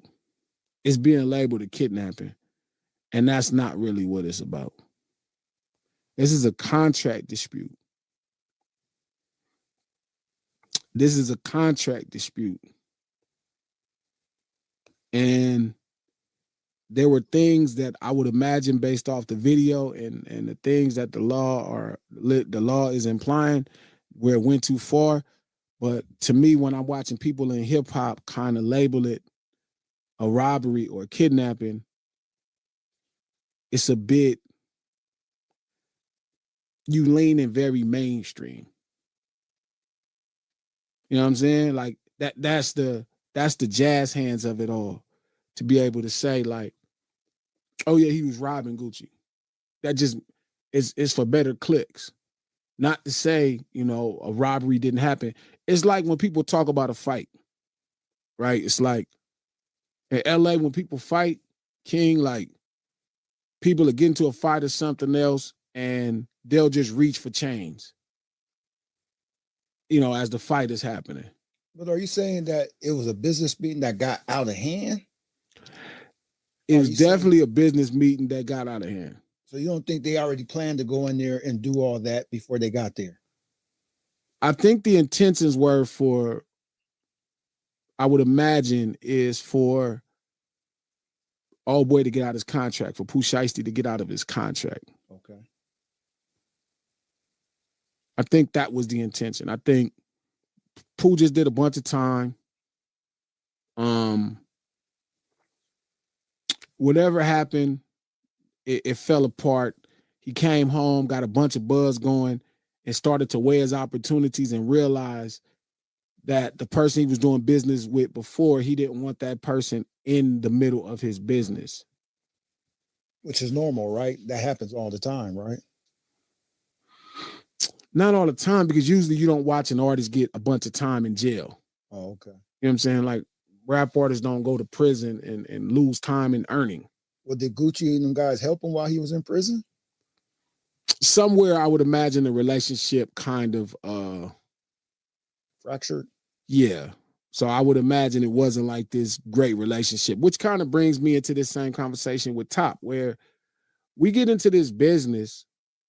And we deal with people based off of, we feel like they could relate to our journey. So a person like Pooh Shiesty signs to Gucci because he's like, yo, you could relate to my journey. You know what I mean? Like we have a connection. So you don't treat them like you would treat every exec. You feel like there's a different connection, which is why you signed with Gucci Mane in the first place. I mean, I do think there's a bit of record savvy there and some success, but you also signed to him because you believe there's an understanding of how you guys are culturally. You know what I'm saying? Like how you are culturally. Like that was big to me when I did the deal with Mac 10 before I signed with Cash Money. Like I felt like Mac could really relate to me. Okay, I see what you're saying. It was like somebody from where I came from, how I came up, you know, knowing the things that matter to me. But apparently Gucci and Shiesty didn't see eye to eye then. Somewhere along the line, Pooh wanted to get out of the deal. Mm-hmm. And, you know, this is a different conversation. So again, it's easy to line up and say, oh, you know what, man, like, yeah, the contract was this, or, he shouldn't have tried to do this. But I don't think that's the important part. I think what I'm noticing in hip hop is how people are labeling it like the police versus looking at the context that we are all aware of, which is when two people agree to something and you believe everybody's going to be in each other's best interest. Right? And things go wrong. And like I always say, man, long as you're willing to be accountable for your decisions, I don't got no problem with what nobody's doing. I got a question for you. In hip hop, pertaining to just hip hop, why would somebody like Gucci want to keep? Bonjour à toi, Chati. Comment tu vas? Et, Jada Pinkett, elle est dans Menace Society. Oui, c'est son premier rôle. C'est son premier rôle et autres et tout. Elle était, c'est le premier rôle au cinéma avant qu'elle explose dans. Attends, c'est son premier rôle au cinéma, je pense. Ouais. Son premier rôle au cinéma, en tout cas, premier rôle majeur. C'est grâce à Tupac qu'elle avait même eu ce rôle-là, parce que c'est Tupac qui l'avait mis en relation au frère des Hughes. Et Tupac avait joué dans ce film-là. Mais il a eu les problèmes avec les frères Hughes par rapport à script et autres. Ils se sont même bagarrés. Il y a même une histoire encore débile encore là-bas avec ça. Bonjour Chati, comment tu vas? Comme j'ai même dit ça aux autres là. Oui, maintenant, si tu veux, la dernière fois qu'on avait fait le truc qui était super génial, de faire les réactions vidéo sur truc, maintenant, je l'ai fait, j'ai créé mon kick et autres et tout. Je préfère le faire sur kick parce que là, j'ai pas de problème de droit d'auteur.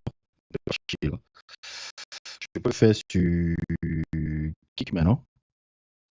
N'hésite pas, le truc s'appelle Kick Maemto, Maemto.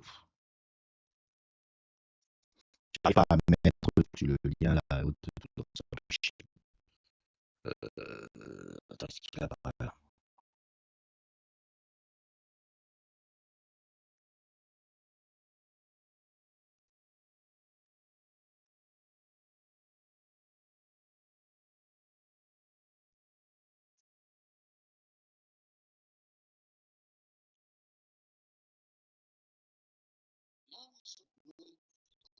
Il est là, Kick Maemto. Tu regardes Kick, tu vas sur Maemto et autres, tout, tu pourras regarder tous les trucs là, on fait un peu sur le Gucci Mane et autres et tout. Je laissais le podcast de l'autre tourner un peu. Le podcast de trucs, je le mets là, j'ai laissé la traduction là.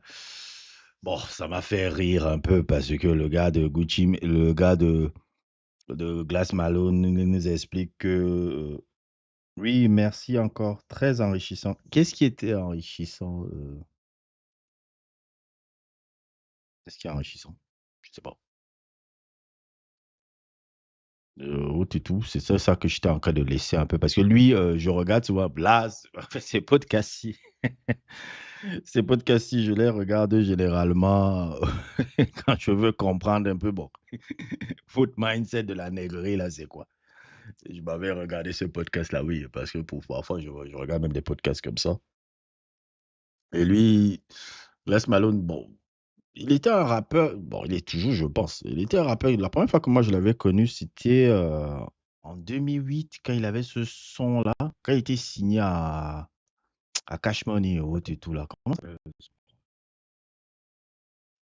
Ah, c'était Haters, je crois, si je me souviens bien à l'époque. Les Malone, il avait un son là, ça s'appelait Haters, là. Je crois que c'était ça.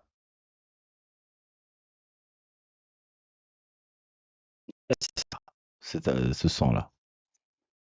Toi, à l'époque, il était signé à autre et tout, c'était un artiste de l'autre et autre et tout. Ouais, Maemto, Maemto, pas N. M, c'est M, au lieu de N. Vous pouvez vous abonner là-bas. J'ai fait 3 réactions musicales là-bas de 3 albums. J'ai fait sur Thundercat, J'ai fait ce matin, j'ai fait la réaction vidéo sur l'album de Westerman, là-bas, le dernier album de Westerman. Et ici, je passais seulement ma playlist un peu comme ça, là. Il y avait quelques jours, truc, je vais essayer de faire des replays un peu pour qu'on revoie un peu le truc. J'avais fait comment il s'appelle là? Sur Kenny West, Bully. Je crois que je l'ai réeffacé et autres et tout. Je l'avais fait sur Kenny West Bully aussi, mais ça s'est effacé et autres et tout. Je vais essayer de faire des replays. Des replays où je prends des bons moments et je les posterai. Peut-être soit là sur la chaîne où je créerai une chaîne à part. Je posterai ça.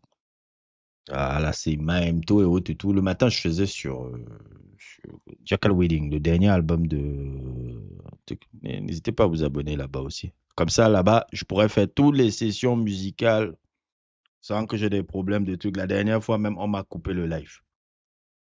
Donc, je pourrais faire toutes les sessions musicales et autres et tout. Il n'y aura plus les problèmes de droit d'auteur, le problème de trucs. On te coupe même le live et autres et tout. Non, je pourrais placer toute la musique que je veux là-bas. Yes! Donc, je disais, oui, bon, comme on va avec le Pooh Shiesty là et autres et tout, je vais le laisser encore couler là. Je réagirai quand il dira des choses un peu intéressantes.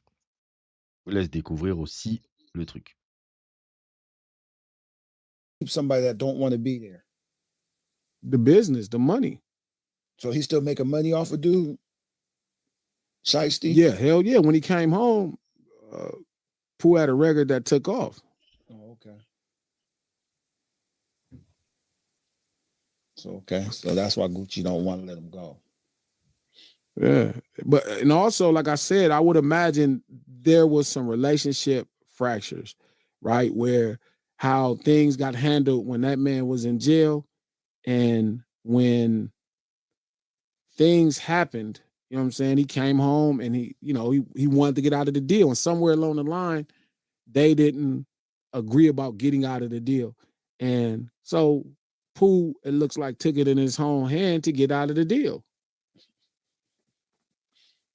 You know what I'm saying? He was like, yo, shit, I'm getting out of this deal. I'm finna go make my money. I'm finna go do my thing. And I think if there was a mistake, is when they robbed them.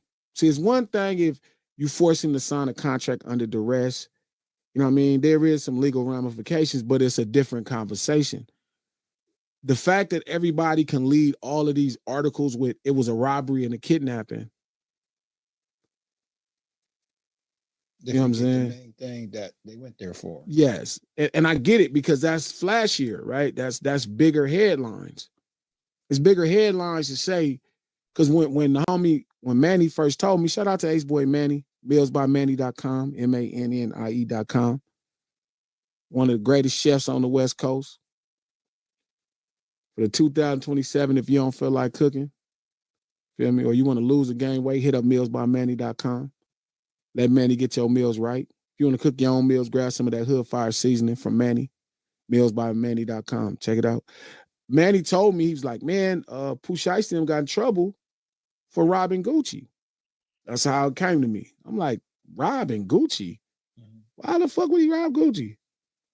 And he said, I don't know, but he did. I said, man, I don't really seem right.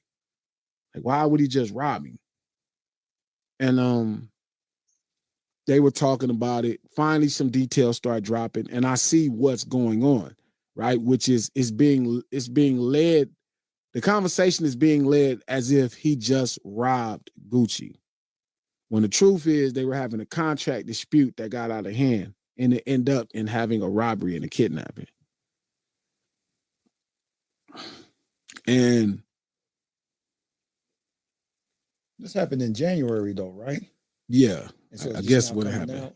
Well, because the Federal Bureau of Investigation, in Texas, filed charges against Pooh Shiesty, another popular dude, and Pooh Shiesty's dad. And they got a video.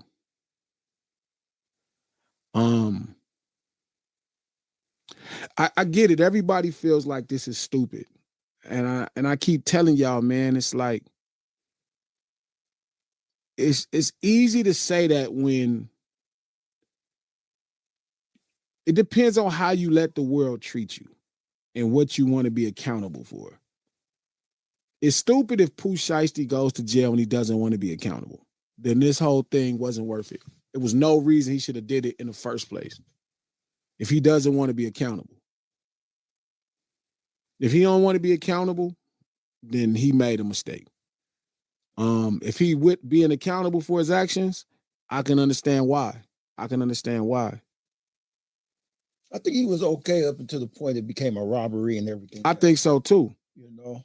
Yeah. Like I understand wanting to get out of a contract so bad that you willing to do what you got to do, but the next levels they did, I think it was just more in your face, like pucking them off now, like you punk, and taking it that way. Yeah.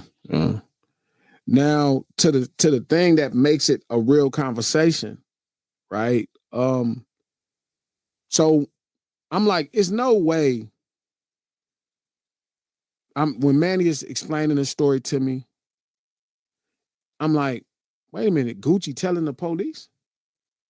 He like, I don't know. And I'm like, well, something got to be happening because there's no way they could make these charges without cooperation on the other side. Here's my thing. If Gucci was the only one in that room in the very beginning with the other three, how they get that whole story? Well, I think that's what came out, right? So it came out that it was some other people that was more like squares with him, right? And they were getting robbed. Mm-hmm. So that's the story they heard first. Yeah. Going to jail, shout out to the table who keep thinking going to jail is stupid. Man, I keep telling y'all, man, y'all overrate freedom. You know what I mean? Like, for real. I can't explain this to y'all enough. You got to kind of open your mind. I'm not saying to consume ideas. I'm telling you, it's not as simple as everybody's not scared of going to jail. Like, it's not the end of the world. Like, so when y'all keep saying that it's stupid, it's like, man, I don't know I don't think going to jail is stupid. I don't think that. It depends on what you're going to jail for. I don't think accountability is stupid. If you broke the law and you understand whatever, what it is, Très compliqué. It's not crazy at all, bro. I'm trying to tell y'all a mentality and y'all keep trying to tell me it's stupid. And I'm trying to express to y'all, it just don't work that way. I understand, like, if you scared or you never been, I'm not mad at that. But this is the difference in what separate. Martin Luther King didn't think going to jail was stupid. It's a lot of people who don't think going to jail is stupid. It depends on what you're standing on. So if this meant something to him, you know what I mean, then this is what he's standing on. I mean, I don't know if it's going to jail behind something stupid. Like, I don't know, because I don't kind of know the depth of what's going on. I don't know their business. And I don't know the depth of their business. So I won't judge exactly his action. I don't know. I got a question for you. Yeah. If the words is true out there, how you feel about him having the ankle bracelet on? Shiesty doing all this with the ankle bracelet on? I don't know. Again, it's one of them things. I don't think the ankle bracelet changes the dynamics of it. Shit. If you had no ankle bracelet on, you can go to jail the same way. If he was going to go press somebody on something? I mean, I don't quite know. I don't know. But even when you saying, shout out to Shy who's saying a righteous reason. Righteous is all believing. If somebody here's something, right? When you saying a righteous reason, somebody stealing some money from me might be worth me going to jail. It may not be worth you going to jail. So when y'all saying a righteous reason, righteous is what you believe in. Like, what do you believe in is the right way? What do you feel like is harmonious? You know what I mean? So when y'all saying it, it's like, again, I keep telling y'all this. It's like, this was the same argument, you know what I mean, on the plantation. Like, is it worth it to try to run away?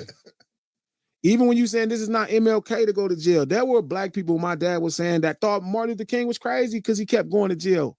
They was like, man, why you keep doing this to go to jail? It was a million things. And I think in hindsight, we could look and say, oh man, that looked like it was the thing. Even when y'all saying it's not the argument, Sherry, like, how is it not the argument? I'm not judging. I'm not here to tell y'all if somebody's stupid for going to jail. Again, what somebody feel like their time and freedom is worth, I don't know. I don't know if it's stupid for him signing the deal from the jump. Again, some of these ideas are, I think y'all could be a bit oddly judgmental. You know what I mean? It's not means to pursue getting your money back through court. That ain't how this work. Not at first. Freedom is overrated. It is. Listen, freedom is overrated depending on how you treat it, right? Like what's going on. It's not conflating Pooh Shiesty and MLK. Both of them went to jail for things, right, that they felt were worthy of going to jail over. It's not about what one went to jail for. Biggie didn't handle anything. Biggie didn't get his money. Biggie didn't get, what do you mean handled it? Like, y'all can't say the game mistreat everybody. TLC didn't handle it. TLC didn't get any. What do you mean they handled it? Do y'all not know these people are complaining right now? Salt and Pepper is complaining right now. Yeah. Like, what are you talking about? They got bad contracts and people felt like they got robbed. And then they just was okay with being robbed. You keep saying, like, what are y'all talking about? Listen, if you okay with whatever happens with you, I think that's fine. I'm not really, I can't tell you Pooh Shiesty because I don't know how bad the deal is. The state of Texas, the Federal Bureau of Investigation is going to deal with Pooh Shiesty and whatever happened with the law. That's their beef to deal with.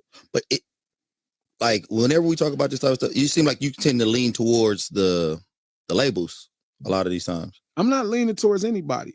Like I really don't have a position in this. I mean, because I don't know what happened. Like I'm not asking on the back end, yo, what was the deal like? So you say he was gonna lean towards Gucci?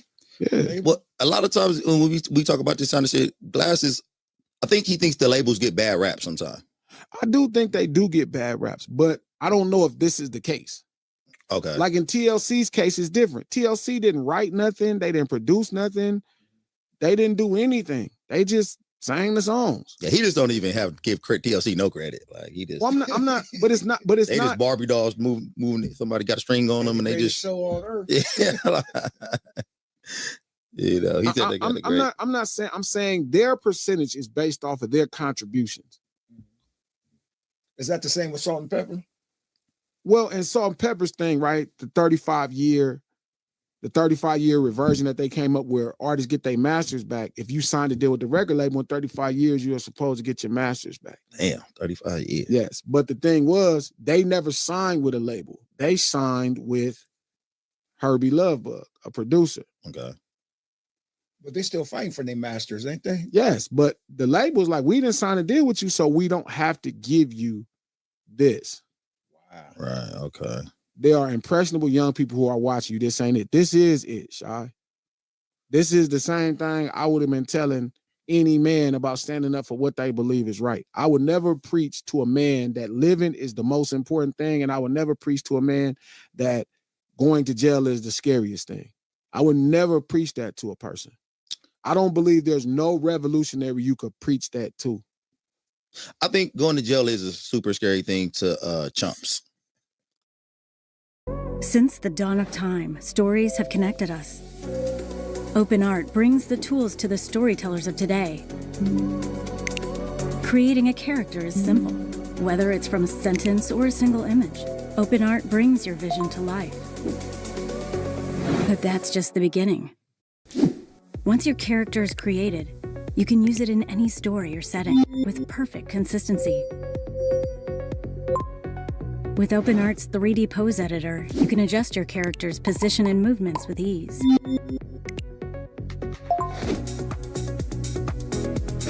Want to take it further? Seamlessly place your character into any scene or background.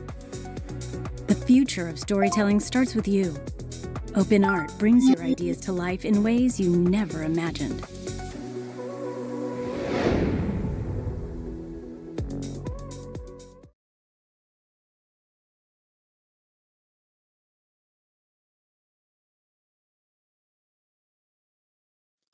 No, I'm dead serious. Like, I could see how a chump would be terrified to go to jail. I don't believe in what y'all talking about. I don't believe in that. I understand if you do, because some people live their whole lives just believing the whole goal is staying out of jail. That ain't my goal. Go ahead, Coach. That's just not my goal. I don't live my life as jail as the ultimate consequence. I think that sometimes, depending on what you're doing, to go to jail is a waste of time. That's what I think about jail. Like, depending on why you went to jail, it'll be because sometimes people going to jail for bullshit. Now, if you going to jail for something righteous, I understand it. Righteous is all perspective. It's all perspective. You missed that one, Coach. It is okay. So because he is right though, that is facts. It is all perspective, but some people's perspectives are fucked up. Like if some people believe if somebody take $1,000 for you, you know what I mean? $1,000 for you, like right? Some people believe rape. 1,000. Grape.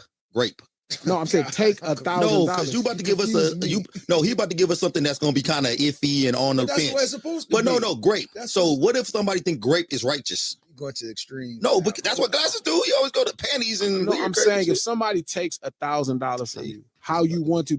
This is the extreme. That's not the extreme. $1,000. $1,000. Somebody takes $1,000 from you. So you don't think that kind of heightens what's going on? $1,000. I'm not about to go to jail for no G. Like, you got to be more than $1,000, G. Like, we grown-ups. A G? So $1,000, how would you deal with that? How do they take it from you? Yeah, Jared, that was the question I was going to ask you, Coach. So let's say they come take it from you with force, with a pistol. So I've had to wrestle with that a lot in my mind. Like, I know I'm dead serious. Am I going to let you? I always be thinking, am I going to let you take this money with me from this gun? With this gun, if you looking shaky with the gun, you might have to come take it from me. But I'm saying I'll probably give my money up, and then afterwards I'll probably take some mental notes. Like, where was we at?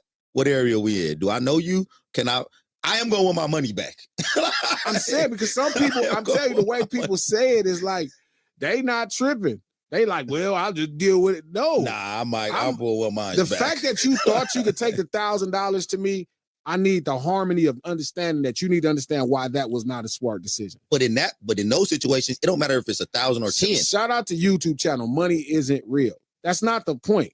It's the fact that somebody took something from you. That's what I'm saying. You're could be missing $10. The point. And again, like trying to preach this is different, right? Again, how you want to deal with consequences. Comment ça, freedom is overrated? Bienvenue dans la logique de Glass Malone.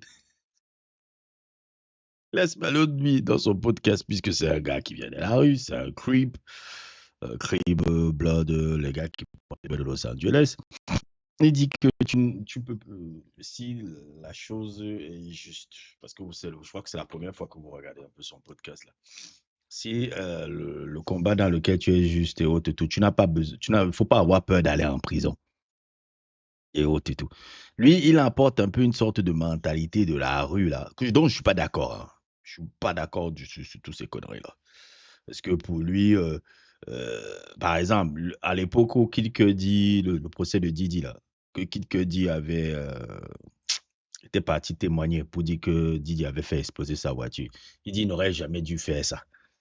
Tu ne parles pas à la police. Tu parles taper, mais tu ne parles pas à la police. Et moi, je regarde comme ça, je dis, mais mon ami, on parle à la police. Vos codes de la rue, restez dans vos codes de la rue. Moi, je suis un citoyen normal. Je vais parler à la police, pourquoi? Là, son délire, il me fait rire avec son street knowledge, street code là, qui me fait soir. Mon ami, on va pas suivre ça. Gucci Mane, je trouve qu'il a été très intelligent de ne pas faire ces conneries qu'il faisait dans les années 2000 là. Il prenait son flingue, il allait régler ça dans la rue, il allait partir en prison. Après, pareil, il part en prison, il paie son label, il paie son truc, il allait assassiner. C'était stupide. Il allait être stupide, il a pensé intelligemment. Régler ça avec la police et la police va gérer avec ce gars, c'est tout. Oui, c'est lui. Le gars qui tu parlais qui avait fait le. Oui, c'est lui. C'est lui. Le son s'appelle Tupac Must Die. C'est lui qui avait fait ça. C'est lui dont je parlais. Moi, je le connais depuis quoi? 20 ans. La musique que je vous montrer là, avec le son là, il était à l'époque Cash Money. À Cash Money et autres et tout. Mais pourquoi sa carrière n'a pas trop pris? C'est aussi l'ami proche de Kendrick Lamar, le gars là. L'ami proche de Kendrick Lamar. C'est lui qui dit que JNX est un album extraordinaire et que To People Butterfly est un album pour les blancs. Là. C'est tout. Là. Oh, je le suis depuis 20 ans, le boy là. Depuis non, oui, depuis 2008-2009. Quand il était à Cash Money. Oui, c'est vraiment la mentalité des gangs. Et c'est bon, c'est quand même bon aussi de voir cette perspective-là, parce que c'est ça, hein. Le truc, tu veux écouter toutes les perspectives. Ceux qui sont intellos, ceux qui sont un peu dans la rue, ceux qui sont des trucs. Parce que chacun a une perspective intéressante, quoi. Même si tu ne peux pas agréer à tout. Il y a certaines choses, je suis d'accord avec lui, tu vois un peu. Mais il y a d'autres choses, je dis non, non, non. Ça, c'est un peu de la connerie, ça, c'est vos nègreries, là, comme j'appelle. Il y a certaines choses, je suis d'accord avec lui. Il y a certaines choses, je suis d'accord avec lui. Il y a certaines choses, je suis absolument pas d'accord. N'importe quoi. Is what's important. What consequences? It ain't about the money back. And this is kind of the hard thing to teach a man, right? It's like, it's not about the money. It's about that somebody thought that they could take something from you. Yeah, because if I lend some money, I only lend money out that I know I don't need back. Me too. Like, if I lend you some money and you don't give it back, I'm like, all right, fuck it. You know, it's cool. It's gone. But if you come take, I don't give a fuck if it's a nickel. If you take a nickel from me, now I do have a problem. Sure. Like, physically try to take a quarter. Like, no, then we got an issue.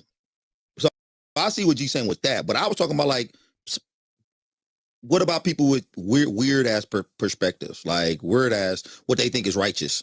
Yeah. Like, if I see a girl out the streets, I should be able to take what I want from her. Yeah, but I don't. But again, I think we having a couple conversations, right? Okay. I think we having one conversation, right, where we saying everybody's okay. So the lunch table is telling me it's stupid, and I'm telling them that ain't my position to judge because I don't quite know what happened.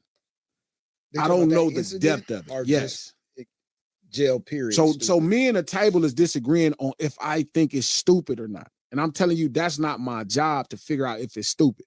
Like, I'm not sitting in my position in front of this screen trying to convince y'all if it's stupid. Y'all can say that. I know there's a reason why I can do that. Maybe there's no reason why you could do that. I'm not mad at that. I'm saying there could be a reason. Is this the reason? Okay, when I first signed my deal with Sony, right? My first deal, Sony closed. The person that signed me, right? It was a brother named Mike Lynn. He used to work for Dre. He was an A&R for Dr. Dre. He signed me to this deal. When Sony collapsed, I couldn't get Mike Lynn on the phone ever again. So I'm stuck in this deal. I can't talk to anybody because I don't know nobody from Sony. I did this deal with Mike Lynn, and I can't get Mike Lynn on the phone at all. So now my career at that point is stuck for 5 to 7 years. Is no lawyer you can do, is nobody you can call because you signed this deal. So then here is a reality, right? Here's the truth. So in my mind, I'm thinking like, damn, this is fucked up. I'm telling Bob Lieberman, my attorney, what's going on. He like, gee, we just gotta wait. And I'm like, we just gotta wait. I'm in that bad situation. I can't get the person that signed me to the deal. I watched the news conference, Miss Tracy. I saw the old news conference, right? I signed the deal. I couldn't do nothing. Like, I'm in a bad situation. My attorney couldn't do nothing. There was nothing my attorney could do. There was nothing. Everybody just had to wait. But those be the situations that are kind of, those one that kind of fuck you up though. Like, what do you do in those situations? So immediately in my mind, I know what to do. Great. Oh boy. You gonna burn the house down? What do you want to happen? Should I just go and, you get what I'm saying? Like, what do you think should happen? At this point now, my livelihood is hung up. I'm stopped now. I'm not broke. I got some money because I just signed this deal and I'm straight. But now what I'm supposed to be creating isn't there anymore. Like, here's the opportunity. And the person who didn't sign me, who signed me, they won't even take my phone calls. Have you ever seen him again? Not to this day, I haven't talked to that man since 2006. Damn. I haven't talked to that man. I signed straight to that man in 2006. He might be. See, it's easy to sit on this computer. It's easy to sit in the comments. It's easy to talk all that high power shit. You have no idea what you would do. Maybe you won't do nothing. I was telling somebody earlier today when I was walking my 4 or 5 miles. You saying I had my attorney, Kwame. My attorney told me there was nothing he could do. Even my contract mitigation attorney, it was nothing he could do. See the way? You just talking because you don't know and you're not listening to me. There was nothing they could do. This is what my attorney told me. This is what this is what the next attorney told me. There was nothing they could do. They needed to wait.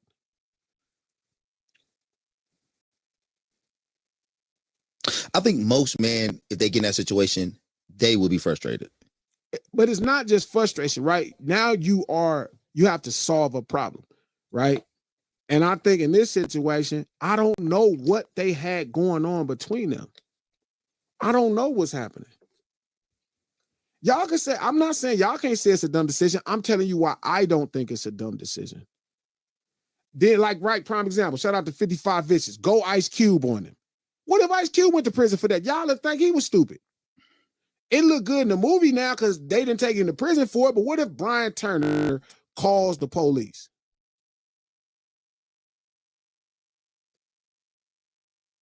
That story looks different. So in the movie, right, where Ice Cube go up in there, he tripping and he breaking stuff up with his back. What if Brian Turner calls the police and press charges on him? That looks like Pooh Shiesty. What about when Suge goes to get the publishing back from Vanilla Ice for Chalk for writing this song and all his rights back? He hangs them on his thing, and then Vanilla Ice calls the police. This Suge look again. I can't tell you that because I don't know the business. But if y'all a damn fool, if you keep thinking you gonna figure this out and the court of law is gonna be on your side to figure this out, why ain't the court of law helping right now in this stuff with IRA? Some of this shit y'all got to come to a real life understanding. I know y'all are a part of a civilized society. I totally understand that. And a lot of y'all ain't thugging. I'm not tripping. I get it. Y'all not thugging. But what I'm telling you is the whole world don't believe in the shit you talking about. The whole world will fight at the drop of a fucking hat. All the people that you look up to that got some money, this whole country will fight in a minute. They're fighting right now. They're fighting right now. And they didn't go to the UN court. No, this ain't ignorance. This is information. You sound ignorant. And most of the time you sound cowardly. Facts. I think a lot of people are wrestling with that line though. Because where is the line? That's what I'm saying. Where do they think the line is where it's becomes stupid to some people and it becomes where, okay, I should take action. That's not there. It's that mental, that line in their head, man. The government is fighting. The government ain't fighting nobody. Trump ain't fighting nobody. The people is fighting. What you talking about? That's what I'm saying. And then y'all think that I'm ignorant because you're not listening to me. But part of that is your cowardly nature. You've been taught your whole life to stand under the law, and I'm not mad at it. I get it. I know it sounds crazy. But the truth is, somebody just said the government is, the people ain't fighting. Well, who fighting the wars right now? Who doing what they doing? You see Trump fighting? He got a gun? Trump went over there. You think he flying a drone from here? He on a joystick with a drone? No. People fighting. He calling in trap. People fighting. Trap calling in? The government ain't fighting nobody. The government in their house playing golf. The government is going to their meetings. The government ain't fighting nobody. You gonna fight for the government. You gonna fight for the government. The government ain't fighting nobody. The people that got them seats ain't fighting for nobody. Again, we're not disagreeing on what y'all think and what I think. I'm telling you why I'm not gonna be so sure to say it's stupid. Y'all saying it's stupid. I'm just telling you why I'm not jumping up to say it's stupid. Okay, so, and this is just a question to the LT for people who have a problem with it. What's wrong with if you don't have enough information on something to hold off on judgment? And that's the difference. I don't know. Like I saw what the Federal Bureau of Investigation said. I heard all of the gossip, but I don't know. And you feel like you know. Oh, you just went to jail. You did it. Hey, I can't relate to that.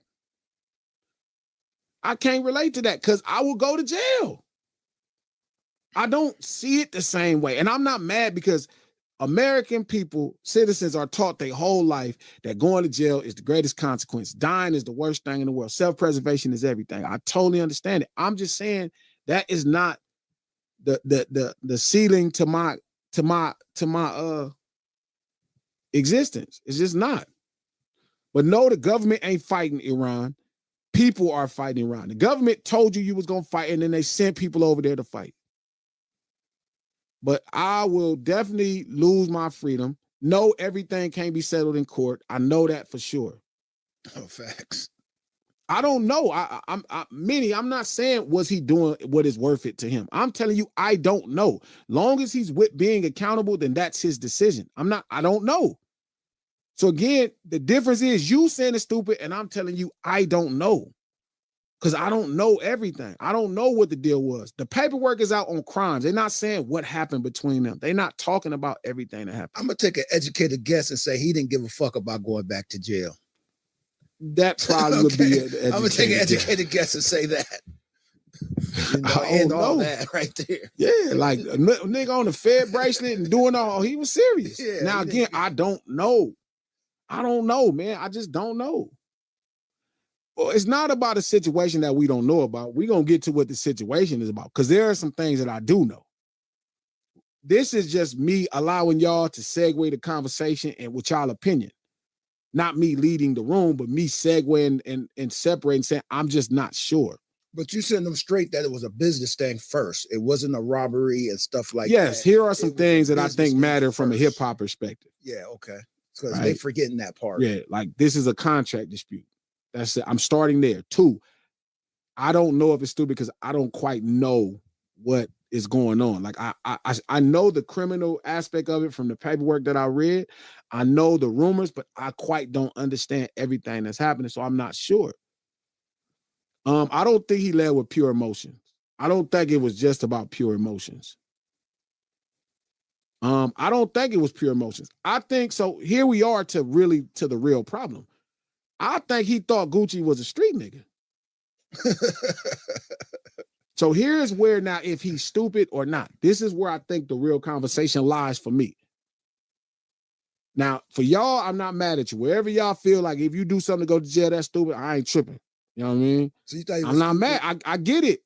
I get it. You thought he was wrong for getting in a contract with Gucci from the beginning? No, because Gucci looks like Gucci's broke artists before. Like, okay, it's a good thing. Like, I don't know the depth. The real problem is he thought Gucci was street. Okay. He thought Gucci was street. Now, I don't know enough about the situation. Oh, that Trap? Yeah, it's Trap. What up? What up, Trap? What up? What up? What's happening? Can't nobody hear you. Just gonna keep calling while we talking and shit. You ain't got nothing to say. Got nothing to say. Hold on. He gonna defend Gucci. Hold on. Hold on. Everybody else can't hear you. Go ahead. There you go. All right, man. What up, everybody? What up, Coach? What up, King? What up, Glasses? What up, LT? So from what I'm getting from, y'all can hear y'all. Y'all can hear me? Yes, you can. Just hung up on. No. So here's the thing, right? So the first thing I'm like, damn. So I had to start thinking to myself, like, wait a minute, is Gucci like, man? I'm thinking to myself, there's no way Gucci could tell. So my initial thing, KP, was like, he had to be with a square person. And if you robbed a square person, right, then whatever you got coming, you got to know that's coming to you. Because, right, I'm imagining it's a label side of the business. It's a label side of the business, right? So I'm like, okay, if you robbed a square person, shit, you got to deal with that. Ain't nothing to talk about. You know, long as you were being accountable, do your thing. He robbed a square person because I could not concede that Gucci would have been the one to tell the police. There's no way that I would have considered Gucci to be the one to tell the police. Right. Yes. Right. So I'm talking to the homie. I'm like, man, I can't see Gucci telling. And then I thought about it. I was like, you know what? Maybe Gucci could tell the police. Yeah, I was like, here already. The thing that everybody hold their hat on with Gucci is that he he murdered, well, he killed the man in self-defense that violated his property. And I'm like, like,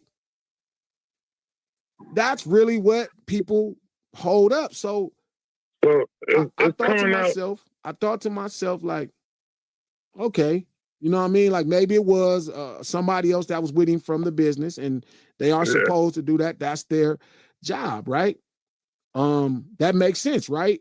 KP, like I agree. Like if you robbed a security or a regular citizen, that covered it. Now there's paperwork coming out saying Gucci, RD, right? Well, it's saying RD, right, which is the initials to his name, right? His government name identified who did what. And I'm thinking to myself, like, at first I was like, it's no way, man. Gucci got way too much reputation. But now I thought about it, I was like, maybe so. And now it's coming out, Coach, possibly like that this is real from the paperwork. Like Gucci could have been the person. Now, I pray to God this is not true. I don't think Gucci. So I think exactly what came out about it was that he had a higher security guard that was an off-duty police officer. Some niggas done robbed the off-duty police officer, and it was his job. You know what I'm saying? He can't be a part of take place of a robbery. Don't report the robbery that took place on the shit though. No, you know again, it's like when me and you. It's like when me and you were both talking about it, and we was having a conversation where they was like, well, should Gucci stop him? Let's start with the idea of if it's the security guard. What is Gucci's responsibility for stopping a civilian from going to tell the police that they were robbed? No responsibility in my belief. Okay. No responsibility. Gucci couldn't say, I'll help you get it back, or hey, hold on a minute, man, we go get this back. That couldn't have been said. It wasn't even about the property though. It's about the incident. It ain't about the Gucci property. couldn't say, don't worry about it, we'll get them back. I'm saying no. You're not supposed to tell no civilian, don't say it, I'm gonna get it back. Tell a police officer that. Tell a police officer that. I mean, you ain't supposed to tell an attorney that. You ain't supposed to tell nobody that. Like your job is to make sure. Your job is to make sure that, for real, Sharice, I ain't lying. That's so true, Sharice. Man, it's looking crazy. Let me ask y'all a question real fast. And this is kind of more specific to glasses. I'm gonna make sure I get to that. And King too. So I feel like y'all probably the resident street niggas. So well, thank you. Okay. So do y'all not want it to be Gucci Man who had told? Because I definitely do not want it to be Gucci Man. Do we feel like there's some chinks in the street niggas? That's what I feel. Like I don't give a fuck if it is, because I don't. In the last 5 years, it's been looking a little shaky. Yeah, for so-called street niggas. Yeah. Right now, do y'all? That why y'all trying don't to put it on everybody. It's a specific places that's looking crazy. Hey, so when I said it. No, not street niggas. Don't put on street niggas. Okay, but no, when I said it's a specific place, niggas was like me like I was crazy. Like when I said, hey, over there. Didn't Gucci already has some undertones of him not being street anyway? DL ain't the only thing happening over there. But before we get to that, I don't want to talk about that. Blink, I'm not finna let him do it. Blink, I'm just not getting in that. Blink, that's what I'm not getting into. You can't put that type of smell on Gucci. Man. I'm just saying, but I'm saying, let's start here. Where does his responsibility fall on talking to a man that's not thugging on how to deal with this? Very minimal. I think, but look though, I think that's why it might have took so long for it to actually come out. Because this shit happened back in January. It's just coming out right now. I think throughout the time, he probably was telling homeboy like, "Yo, listen, man, leave that alone, man. Let it just go." But the dude thought it was his obligation as being, you know what I'm saying, the law, the part of the law, whether he's retired, whether he's an active police officer, he feel like it's his duty to go and, you know what I'm saying, report a crime that took place. You know what I'm saying? He done got some info from someone. No, that's bullshit. That's bullshit. That's bullshit. What's bullshit? What you talking about as far as they got a duty? That shit don't matter. Hold on. You gonna tell me this dude's an active police officer working off duty? I don't give a fuck, man. Do you know how many police I street rape with that don't come on, man. I thought this was hypothetical. They just people, bro. They just people, bro. That ain't. So, I understand what people concept and it's his duty. I don't give a fuck about his duty. That's a person. Ain't his duty? I'm like, you didn't tell us that time y'all got robbed. You in No, trouble. that's his duty, B. That man. Ain't that man? took an oath. Listen, hey. He took an oath under law, B. Whether it's off duty or not, bro. He see a crime be committed. He's supposed to. That's something civilians could do it. A police officer double down supposed to do it. Trap. I know way too many police that let crimes happen.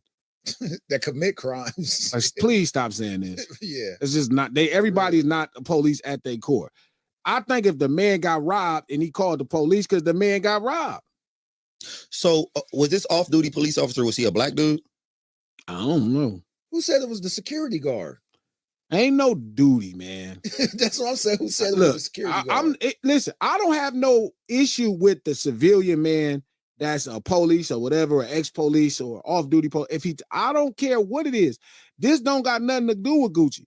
I'm not saying he shouldn't have did it. That's his. If you rob a civilian person, if you commit a crime with or against a civilian person, I think they are supposed to tell the police about the crime. So, I tell y'all all the time at the news table. Rob a police officer, he's not supposed to do it. Trap, you can't do the show off on the phone. Yeah, I'm out. I'm listening. I'm out. No, he don't want you to do it because he don't like what you talking about. No, it's not because I don't like what you're talking about. No, it's not that. I'm out. LT, I'll let y'all see y'all Monday. No. All right, Trap, man. All right. Well, y'all. Happy Easter, Trap. No, that's not the What the point. fuck is Easter? That's what I'm saying. Revenge. If they took a white man's Rolex, the white man's supposed to go do whatever he's supposed to do. You know that come with the thing. If you took something from the engineer, that's supposed to go with it. I'm not calling them people rats. I'm not calling them rats. I think if a regular person does what they supposed to do, that's what they supposed to do. That's their business. Okay, hold up real fast. So we all up in here chilling right now. Mm-hmm. Say L up in here. Who's L? L. She's a young lady who comes up in here sometimes. L Janelle. Yeah, L. Yeah, I feel like L's. I don't know L well, but she seems like a law. So she can't tell. But she seemed like she might be law abiding, and somebody come in here and rob us while we up in here. You would be fine if L be like, I got it, G. I'ma tell. I mean, I got it. You don't got it for me. She's a female too. I'm saying, like, if she says for me, the police, I'm calling the police, G. Would you be like, hey, hold the phone, L? Like, we not? Leave, or would you be like, I mean, I can't take off. You got to think the type of stuff. That's a whole nother conversation. I'll leave. I'm saying I don't want to be involved. This is not. Listen, Blink, get your feelings out your. So that's my answer, Cole. Untuck your penis, homie. I'm not saying the police telling the people is wrong. What I'm saying to you is, what's Gucci responsibility in asking somebody that's a civilian to not tell? That's our debate. We not talking about if the police, whoever ain't thugging, if they tell the police that's what they supposed to do. That's all I'm saying to you. We not arguing that.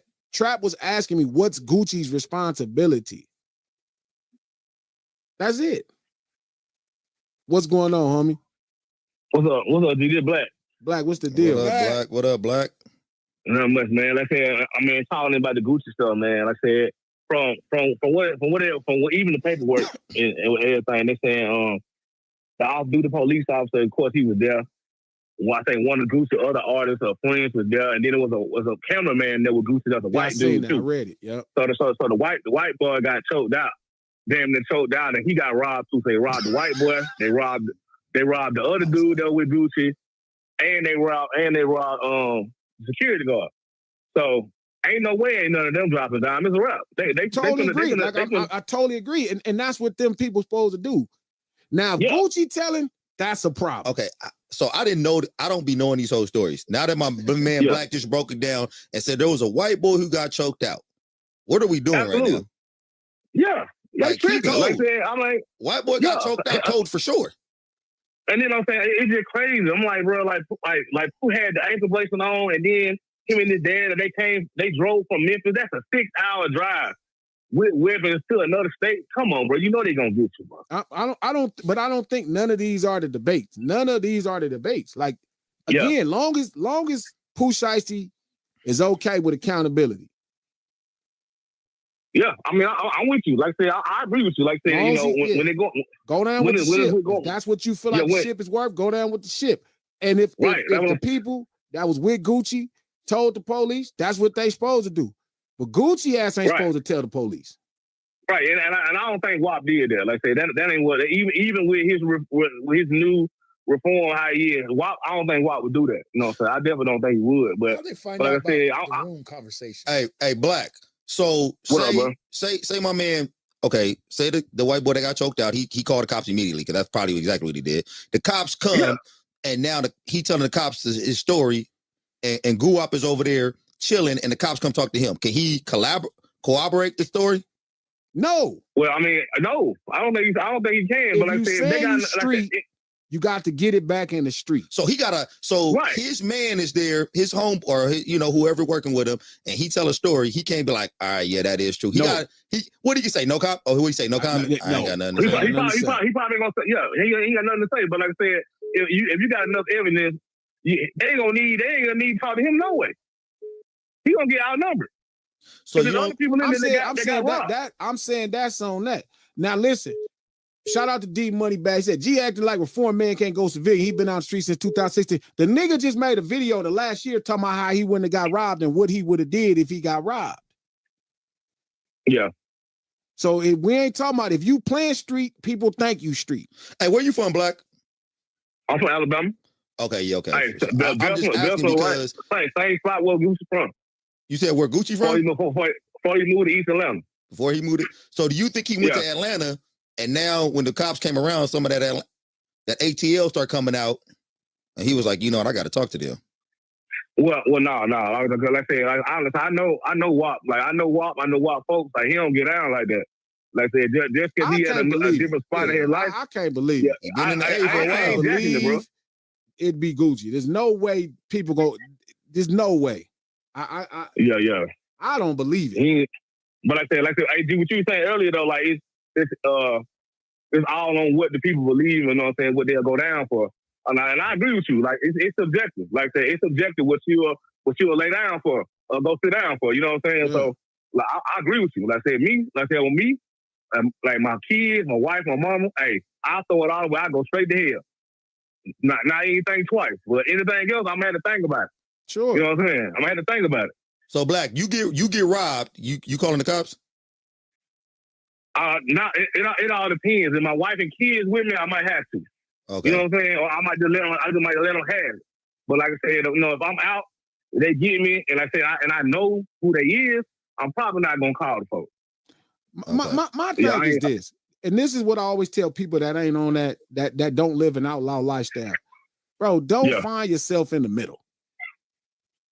Yeah, I get it. Oh, it matter who told. Hold on. It matter who told. Like what y'all not finna do. I keep telling y'all we can't do that. It matter who told. Mm-hmm. It matter who told. Yeah. It matter who told. There's nothing wrong with holding people up to a standard that they preset for themselves. So again, it matter who told. Shout out to Tales from Purgatory. Gucci was the victim. He wasn't involved. He is a criminal. He pride himself in the criminal. He's screaming he a criminal. He's screaming what he'll do. It's expected of him. If he identifies somebody, he a fucking rat. Oh, so you saying? And I hope the worst thing in the world happened to him. Hold on, you say he can't be a victim in this? I'm telling you, of course he could be a victim, but in the streets, when you're a victim, you're supposed to become the aggressor after. Okay. Yeah. So now he was identified. You can't be in the middle. And if you in the middle, you need to mind your business. If you ain't thugging, then leave it to the people that is. Keep it to yourself. What if he trying to keep this ain't no mid-ground. His business together? Because a lot of those guys with him, like maybe the white boy, I don't assume he snitched, Blink. That's what I said. I don't think the man snitched. But then it said R&D. I seen that paperwork. I don't know if that paperwork is real. Oh, okay. Well, I said, even with Pooh, like I said, Gucci don't never railroad his artist. Get him, coach. Well, because it's an initial too. Because it say RD, and Gucci's government name is Roderick Davis. Yeah, Roderick Davis. Yeah. So again, it's looking funny. Did it look like he initial? Was it like just?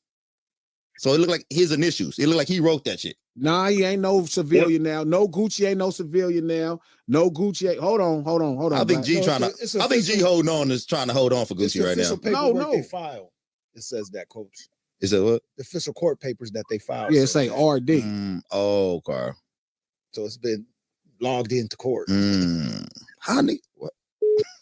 Hold on, Black. Hold up. I got you. Good afternoon. It's trap. Hello? You gotta fix your phone. Yo. Fix your phone. Hello? Yo, glasses. Good afternoon. Who's this? Yo, this is Mateo. I be getting at you on Twitter. Oh, what's the deal, Mateo. old boy? Man, that sound good. Just getting the chili. Y'all got me when I was on the floor. Give me one sec. But yeah, I just wanted to call in and show some love because I don't think. Oh yeah, I'm getting to the chili, my boy. That is. Come on, 25 an hour. You know how we do in the IE. Hey, there it is. The IE. What up, Mateo? What you about to say, Mateo? All right. So quiet in here now. All right. So what I was going to say was, I think there's a whole lot of people who don't know how paperwork works, the lingo, and they doing a lot of Adam 22 in, a lot of no jumper in. And I'm from Chino. Like, we are some OGs. We got cholos, essay, all that. So it's a little bit different when you start talking about, like, who going to jail, what happened, is a white boy a snitch? Like, I don't know. It just feels real like a Flacco. Give me a second. Let me get with you, big dog. All right, brother. All right, man. All right. Thank you for the call. So it's like this, right? No, Gucci is not a civilian. He doesn't pride himself as being a civilian. That's not what it is. So there are going to be expectations. There are going to be expectations. This ain't a regional war, Blink once. Like, stop whining. It's not a regional war, man. Is Blink once from Atlanta or something? Yeah, so he's just feeling the pressure. It's like, it's not a regional war. We talking about the same streets. He feeling the pressure. Yeah, funny. you know what I mean? Like, man, he want to say something negative. No, you did nip. Anytime they say, it's like, bro, grow up. But what's wrong with, I don't think, hey, man, Atlanta is becoming a place where snitches can go be themselves. If you want to move to Atlanta, I don't believe it. And you want to go, if you got snitching in your heart, man, move to Atlanta. No, I don't believe you can go be you. You can go be free. Atlanta is going downhill now. I'm just saying, you ain't got to be on the DL no more. I mean, you don't always got to stay a mini. You don't always got to stay a street dude, but you can just say you're not a street dude. Like, it's simple to say you're not a street dude. It's easy. The day you say you're not a street dude, it's over. Hey, I'm done with the streets. I'm living a civilian lifestyle. Cool. You still can't tell, though. Yes, you can. Nah. Yes, you can. I feel like even when you get done with the streets and you say I'm gonna be live a civilian, it's still a little bit in you. You still be feeling like still a rat. But that's why you shouldn't be playing the middle. You're a rat still. You gotta stop playing the middle. That middle is kind of hard to get out of, maybe because you Get don't out want of the middle. You don't want to. The day I'm done with the streets, I'm telling the police on anything a nigga did to me. No, you not. I am. Stop the bullshit. You are not telling no. I'm gonna show you how to be an outstanding civilian. You're not. You're not.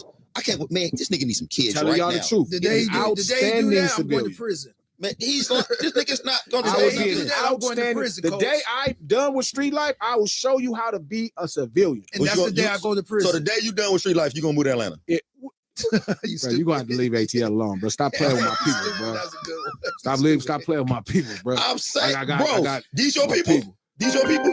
These you. Atlanta's my people. They're my folks. Enough said.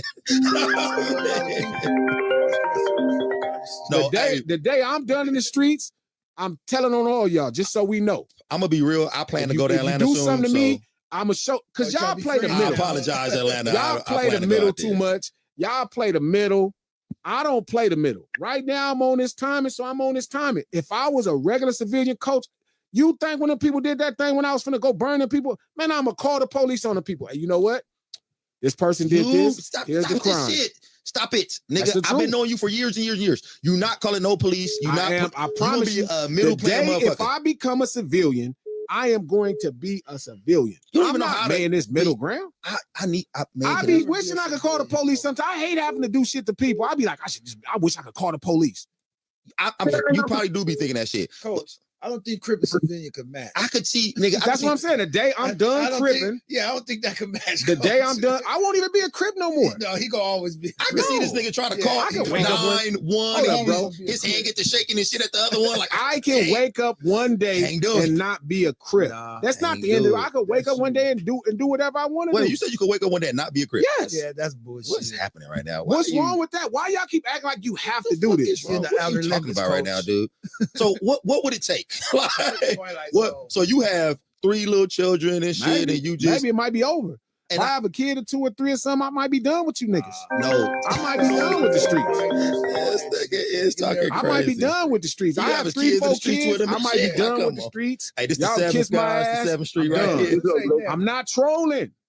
Come on, little man. I'm not bullshit. What's going on, big dog? Hey, what's up? I'm 60 years old. I talked to you before. I'm from, anyway, I'm gonna get with you. But I'm 60 years old. I did the street shit. There's nothing in the streets at all, okay? And when you get older, you learn to leave it alone. Now, all that old, you trying to dig in it and you like of age, that ain't smart. It really ain't. Just live your life, enjoy whatever days God give you left, but leave the street alone. You're older now, enjoy the life you got left. People don't understand it. They want to go with the gangster stuff, so they deal with the consequences. You got to man up. I'm sorry, brother. What'd you say your name was again? I'm Rome from Southwest Philly. Dude with the $100,000 man cave. All right, you said Roland? Rome. Okay, Rome. Hey, quick question. I know you said you used to be in the streets and everything. So right now, do you feel like you can call the cops on crime right now? Yeah. See? You damn right. See? Because I'm not doing no crime. I did my time. So if you drove by and saw crime happening, you'd be like, oh, I got to call the cops on that. Ain't got nothing to do with that. I'm talking about with me. Exactly. I can't save the world. Law-abiding I'm trying to save mine. They called the cops immediately. Right. He said, I ain't got to say, I ain't see that shit. See, it's still in him a little bit. He wanted to say this shit, but I see that crime. I ain't got nothing to, I mind my own business, though. I can't deal with the world. I can't save the world. I got to worry about me. Ain't nobody saved me.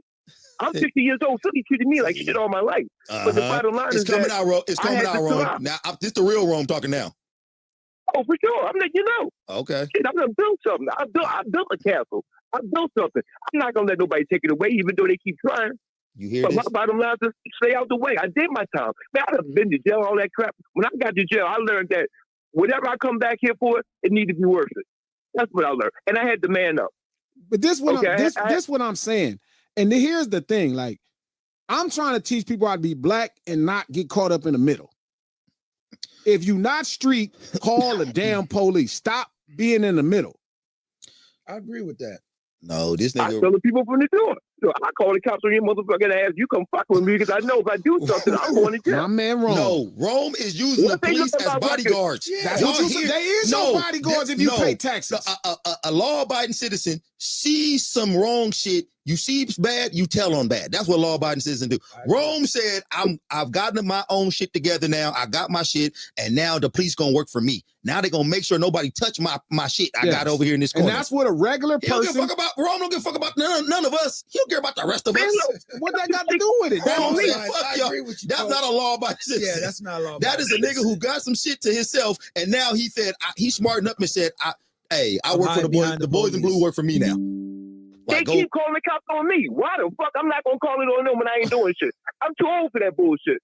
Every time I turn around, I do something, the niggas that think they gangster, they call the cops on me. As soon as the cops check my record to see all them gun charges, they locking my black ass up. Let me ask you a question. If you see somebody in your neighborhood that shouldn't be there, are you calling the police on them? I don't give a fuck about them. Thank you. He don't care unless it's him. If you come on my Rome is using them. He learned the game. He's 50 years old now. He learned he understand the game now. He said, look, all right, I got mine. Now I'm gonna have them take care of mine now. Like, but I don't see. I ain't got much time left.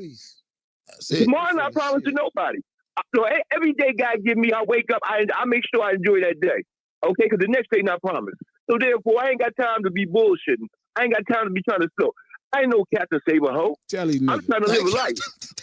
I'm still trying to get with low. I'm about this damn $100,000 man cave. I'm gonna find a way to get there. You can believe that. Ain't no. He just been through a lot. No, Much love, I'm on it's you, called big the dog. streets, Come nigga. on. It's called the streets, nigga. That nigga started, he damn near started confessing the crimes and shit. There you go. Shout out to DSP. Rome is still street with civilian tendencies. That's what I'm trying not to tell fucking you. with that. That's gonna be G. No, it's not. G is gonna be Rome in his own mind. He thinking he crossed over, but G gonna be like, cops gonna run about. He gonna still cover up his shit. Like, The day the streets lose me, it's gonna truly lose somebody. Kind of. I'm gonna be a straight civilian. If I see a crime, I'm gonna be reporting the crime. That's what a civilian does. You supposed to do your civil duty. No crime. What If I see a crime, hey, look at them criminals. Civilians supposed to do. That's what I know what civilians supposed to do. Good afternoon. I know civilians. Glasses, what up, bro? How What's you, up, man? Who am I speaking with? Oh, this Big Trey from Queens. I called up there a few times. Trey, what's the deal, homeboy? What up, Trey? What's good? What's good? You got a rage baiting coach over there. Yeah, for sure, rage baiting. Oh, come on, man. Yo, look, Glasses. You bring up a good point. I'm 45, right? So since I was 42, I've been telling my niggas like, once I turn 50, if a nigga if you do bad, like you try to rob my house, I'm not shooting at you. I'm calling the cops. Exactly. I'm tired of this. Because I don't got time to give no more. Wait a minute, Trey. Wait a minute. Thank you, bro. How you gonna put time on it? I'm with him though, because Nah. now I don't He said got 50 time. is the time where I'm Trey, this is why I'm with you. I'm telling Because that when 50. the day I get old enough and I don't got time to give to prison, that's it. Right. With David AI, you don't need to use Kling, Runway, or CapCut. You can generate the desired video directly with a single click using the same software. Any type of video can be easily handled, whether it's the cinematic feel, happiness virus, or other interesting videos. They all offer you a unique experience, like this one. The golden retriever turned into a knight. Try this pattern. Oh, there are many more. Ouais, je vais le faire. Hein. Okay, wait a minute. So, Trey, are you telling that 50? En tout cas, merci encore à ceux qui m'ont suivi. Vous pouvez voir le reste de la vidéo dans le truc. Merci encore pour ceux qui aussi. Bonne fête. Moi, je vais un peu me reposer. Donc, à plus pour d'autres aventures.